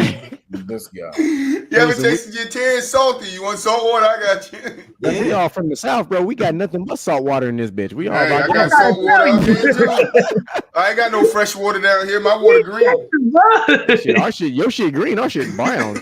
My shit green over here, bro. Like we see the water, we be over there, doo doo brown. Shit, Loch Ness monster come out of mine.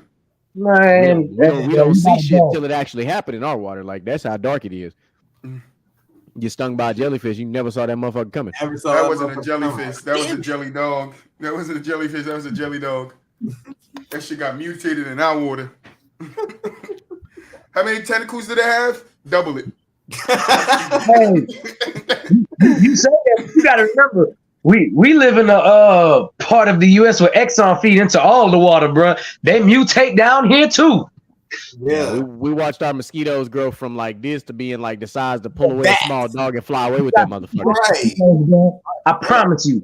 That's why I don't want to leave, because some bug come towards me. It's round one. But that's the thing, man. Our mosquitoes and this bitch motherfucking ninjas, you don't realize they there until they bite you. You're like, where the fuck did you come from? Like, Right. Yeah. No, I feel him as soon as he land on me. I don't like things touching me, so I know. I hate bugs on me. look, So they I done don't got know. so good, they start biting through clothes and shit. They'll bite you through your Yeah. sweatpants. They'll Be get like, you how anyway. the fuck did I get Anyway, bit? Like- anyway. Yeah. Anyway. They don't care. No, but I appreciate my fathers coming on today. You guys are great. Made for a fun round table. A lot of knowledge being spewed around here. A lot of experiences being put on the table. A lot of things being highlighted, because I do think as men and as fathers, we need to be highlighted more. I noticed that me and my wife talked about this yesterday, and not yesterday, day before yesterday. She was like, "Man, there's not a lot of publicity about fathers." I was like, "There never is." They don't talk about the Father's Day specials and the Father's Day sales. Like, you got to find that shit on social media. You know, she was like, "Oh, we got to figure out what we're gonna do for Father's Day." I was like, I mean, I don't really, care if you do anything or not. Like, I'm, if it happens, it happens. But I don't, it's not as glorified as Mother's Day, where we we go above and beyond. Like, even Bath and Body Works has a motherfucking sale for Mother's Day, not for Father's Day. Well, not only that, Jay, like Father's Day, you have single mothers talking about this my day too. No, it's not. If you got a vagina, then this ain't your day. It ain't. I was gonna say that a little early on for all the single mothers out there that's saying you father, you could do both. No, you can't. You can't. Yeah. I'm sorry. Some of you guys, no lie, we'll give you props. Some of you guys do a fine job as single mothers raising young men. Look, Right.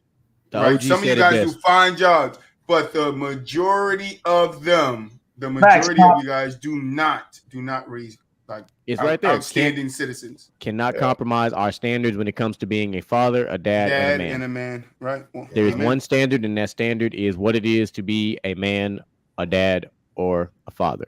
Point blank, period. This is our day this weekend. Deal with it. All right? Deal with You had your time. It was called Mother's Day. Had your time. All right. Deal Before with we it. wrap, I got a text from Mr. GQ talking about bring your favorite dad drinks, and we ain't talked about the dad drinks yet. So let's go ahead and talk about our dad drinks before we get up out of here. Whiskey. I was about to say, what's a dad drink? I'm a whiskey guy. Whiskey is my dad drink of choice. It's Hey, my listen, normal drink of choice, but it is my dad drink of choice as well. All right. So what is that whiskey you sipping on right now? This one is Old Smoky. It's a peach whiskey. Oh, smoking good. There's only two. I'm a whiskey guy too, but there's only two I drink: Jack Daniels All right. and Jim Beam. I got a brand new bottle. Of I am Jack a Daniels bourbon. in I am here. a bourbon guy. All right. I don't know love about bourbon. that Jim. I don't know about that Jim Beam, honey, Hey, nah, bro. Jim hits, Beam, man. honey. No, Jim I'm hits, gonna man. say on a quick story. You gotta. A lot of people don't even know Jim Beam. That dude real name is James. Me, and my brother just call it the James because we know what time it is. Nah, Jim Beam, it is very good when you get especially his flavors. They mix very well. What you got? What you got, DJ? It's good. My drink of choice is normally a good old. Shout out to Pops for this one. A good old French Connection. Hey, Okay. educate him one time. Okay. What you got, Brian? Pops put me on that French Connection, man. Amaretto, Disaronno, whichever amaretto you want to use. And cognac. Yep. Typically, I'm a whiskey drinker, but I drink it so much I ain't got nothing to share, so I'm drinking Dos Equis. I ain't got nothing to share. I drunk it all. Yeah, ain't nothing wrong with that. I'm usually a rum drinker, so I made me a rum old fashioned. That's what I've been sipping on. So I'm drinking the rum. Hey, I like that one. Hey, go. Okay, I'm about to try that one. Grand Marnier and Louis Alexandre. Look, dropping a knowledge bomb on everybody one time. That is my OG. That is Pops right there. Hey Jay, what's the one your dad bought you? That shit was the truth. Oh, the XO. Yeah, the champagne and cognacs. Yeah, that hoe was fire. You want to know what you should stay away from? You should stay away from 151. Right? Oh, we don't. You can power a generator with that. You shouldn't be drinking. My dad is down with a crew called 151. All right, that's all they used to do. All right, is drink 151. I had a sip of that thing, never again. And another thing you don't want to drink as a dad is Everclear. Don't drink no Everclear because you want to live. You want to be forever. You want to be forever here. All right, you don't want to drink forever clear. You want to be forever here. Because we used to have Everclear Fridays, and I don't know why I did that. Oh no, y'all crazy. I don't know why we were doing that. And I never will. Like that's Everclear and Jaeger are on my bucket list to never have. Like I've never had a Jaeger in my life. Ever. You can't get me Everclear. It ain't nothing you can mix with Everclear that's gonna make it not taste like Everclear. Shit, you want to bet that? You want to bet that? You ain't been to a party at my house. I'm used to drinking it straight, so I don't care what you put it in. I'm going to taste it. I'm going to know it's there. I don't care how much juice I'm going to know it's there. I'm gonna make that trash can punch, and you're gonna be like, man, some good ass Kool-Aid. There's some good ass Kool-Aid, but I taste that motherfucking Everclear because it got a distinct taste to it. Some omega oil, boy. Hey. Nah, here's a throwback for y'all. Mad Dogs. Mad Dog 2020. I used to be a vodka man. So I used to be a vodka. My favorite vodka is Sky Vodka to this day. Sky Vodka is right, and then Sveka. Sveka is fucking. Sveka is good. Oh yeah. Sveka, that Swedish vodka. Mm-hmm. Oh, that thing is good. But I did this thing at my boy house, right? I took a Magdo 2020, an old English. Get all these wisdom bombs being dropped. It was Sky Vodka and Patron, and I made me a cup of it, and that thing was delicious. Did you say that thing? Yeah, it was Magdo 2020, old English, Patron, and Sky Vodka. That cup was delicious. Did you die? My dumb ass spilled it. I spilled it. So I had to make another one. Bro. I don't know the portions I poured in that cup. Now the second cup tastes like throw up, bro. And I'm drowning this thing. I blacked out. My best friend carried me home. That's a hard. I woke up in the morning. He was there. I was like, "Thank you." Troy, let me tell you, bro. There's trying to forget the night, and there's another thing trying to forget your life, bro. I don't know what you had going on in that moment. One of the reasons why I stopped drinking is because because as much as I blacked out as a teenager, bro, when I got older, I was like, damn, I could have died. And you don't realize that. You don't realize that. I'm being serious now. Like, you don't realize. Like, when you black out and you wake up, you don't know what happened that part of time. You could have killed somebody, bro. Like, your whole life can be over in that moment that you black out to when you wake up the next day, your life can be over. And it's happened to people. People black out, drive home, get in car accidents. People black out, wake up, and they wipe dead next to them. Like, that shit happened. So growing up, I was like, yo, I got to stop. I used to black out every day. I was like, that's why I don't drink as much anymore. You haven't seen me with a cup of whiskey on the show in a minute. Because I take spurts where I'll drink a little bit. And then when I do have a cup of whiskey, bro, it'll be like that much whiskey in there and this rest of this soda. I drink to my turn up level, and then I tone that shit down. I'm a smoker now, bro. I became a full-fledged smoker. Yep. You about to get send that to everybody. Send that picture to everybody here so it can set the scene of the story. Go ahead and forward that real quick. I'm gonna wait till y'all get it and look at it so that y'all can see. Unfortunately, audience, y'all ain't gonna see it unless somebody hold up the camera. I ain't gonna hold up the camera. You don't know me. You don't know us very well. But just like if Goat was in, I would say give it to Goat. Oh no, I'm about to do it. I'm about to do it. Don't you worry. Oh, yeah, give it to Goat. Goat pop it up on the screen in 2 seconds. Nah, I'm about to pop it up on the screen. Oh damn! All right. I got the power. Right. You ready to fight? What is Goat shit. talking about? This man talking about some Everclear. I'm talking about I'm never gonna drink Everclear, but then I do some shit like I'm about to tell y'all about real quick. Hey, Everclear is my shit. Nah, I just can't. I just can't get with the damn. There it is. All right. So that picture. So basically, That's some Smirnoff. longest story short. Some rock. Me and one of my friends, this was at college, me and one of my friends went off on a disappear mission and then decided to go spend like $200 at the liquor store. That man said a disappear mission. And then the rest of my friends kind of did the same thing and we never talked to each other. So that's like $400 worth of liquor in that fridge. And so we was having a party for one of my friends' birthday, right? And so I just got to mixing all of that shit that y'all saw in a motherfucking jug, right? I'm just over here. This is after a few shots, right? I'm just over here. And, you know, I always mix the liquor first before the chasers, whatever. And I smell, I'm just like, okay, you know, whatever. And I just happen to look up and I see my boy Dylan. He's looking at me. He's like, ugh, that look trash, right? 3 Hawaiian punches. Mix that bitch in there, right? Tasted it. All you tasted was juice, right? I told these motherfuckers, 2 cup maximum.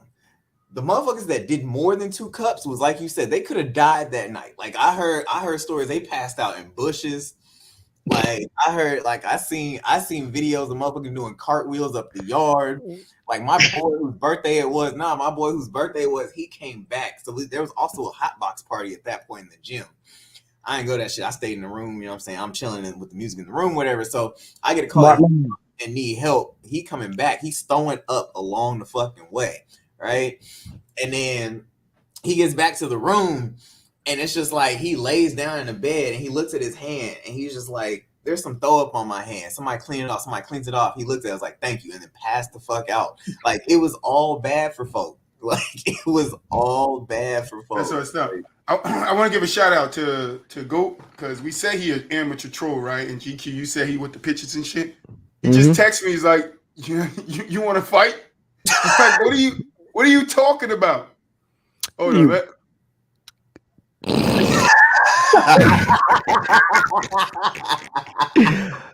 He said, "You want to fight?" Oh shit! Hey, bro, that boy be wildin', dog. You a mean now?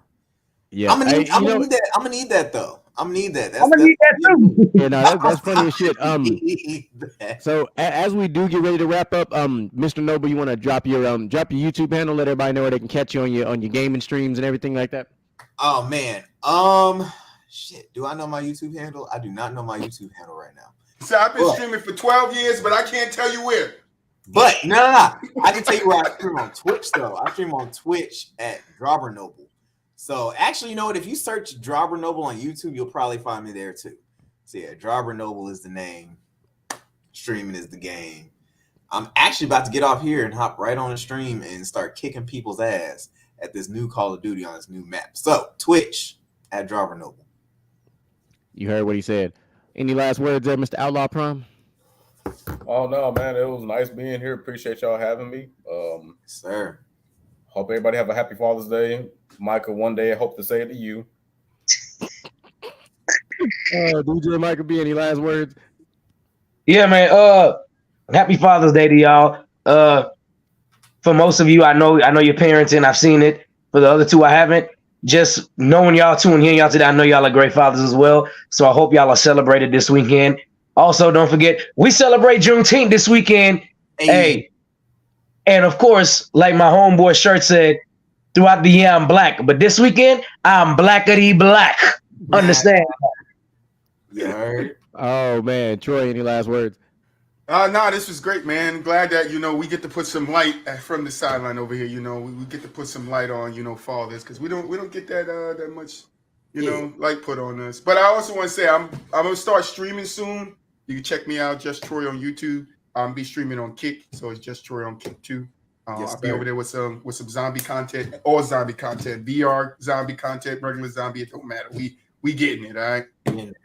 Bet that. So I'll close this out first and foremost by saying, "Fuck you, Goat." Fuck you, go. Fuck you, go. Happy Father's Day to all the fathers out there. No single mothers. This ain't got shit to do with you. It's only got the ones of us that got a penis to deal with. So fuck around and find out. Happy Father's Day to all the fathers out there. I hope you guys have a fantastic Father's Day. Celebrate with your loved ones. I hope your kids keep you stress-free for the weekend. I am the one and only Mr. GQ. I am the CEO of Bonus Dads Incorporated. If you catch me next Wednesday, it will tell you that I'm the CEO of Hoochie Daddies Incorporated, but I'm trying to be nice today. So, hey, I didn't know if y'all know, but I got the results in today. Mari told me you are the father. Wow. Oh shit. I'm already retired. Hey, it's okay. Ladies and gentlemen, we are out. I'm incredibly offended. Fuck you, go. When I'm in my zone, I feel like I'm alone. I feel like I'm unknown to the world that's full of clones. My originality's focused on principalities broken. I'm loaning my heart and soul to the game that's scared to pay.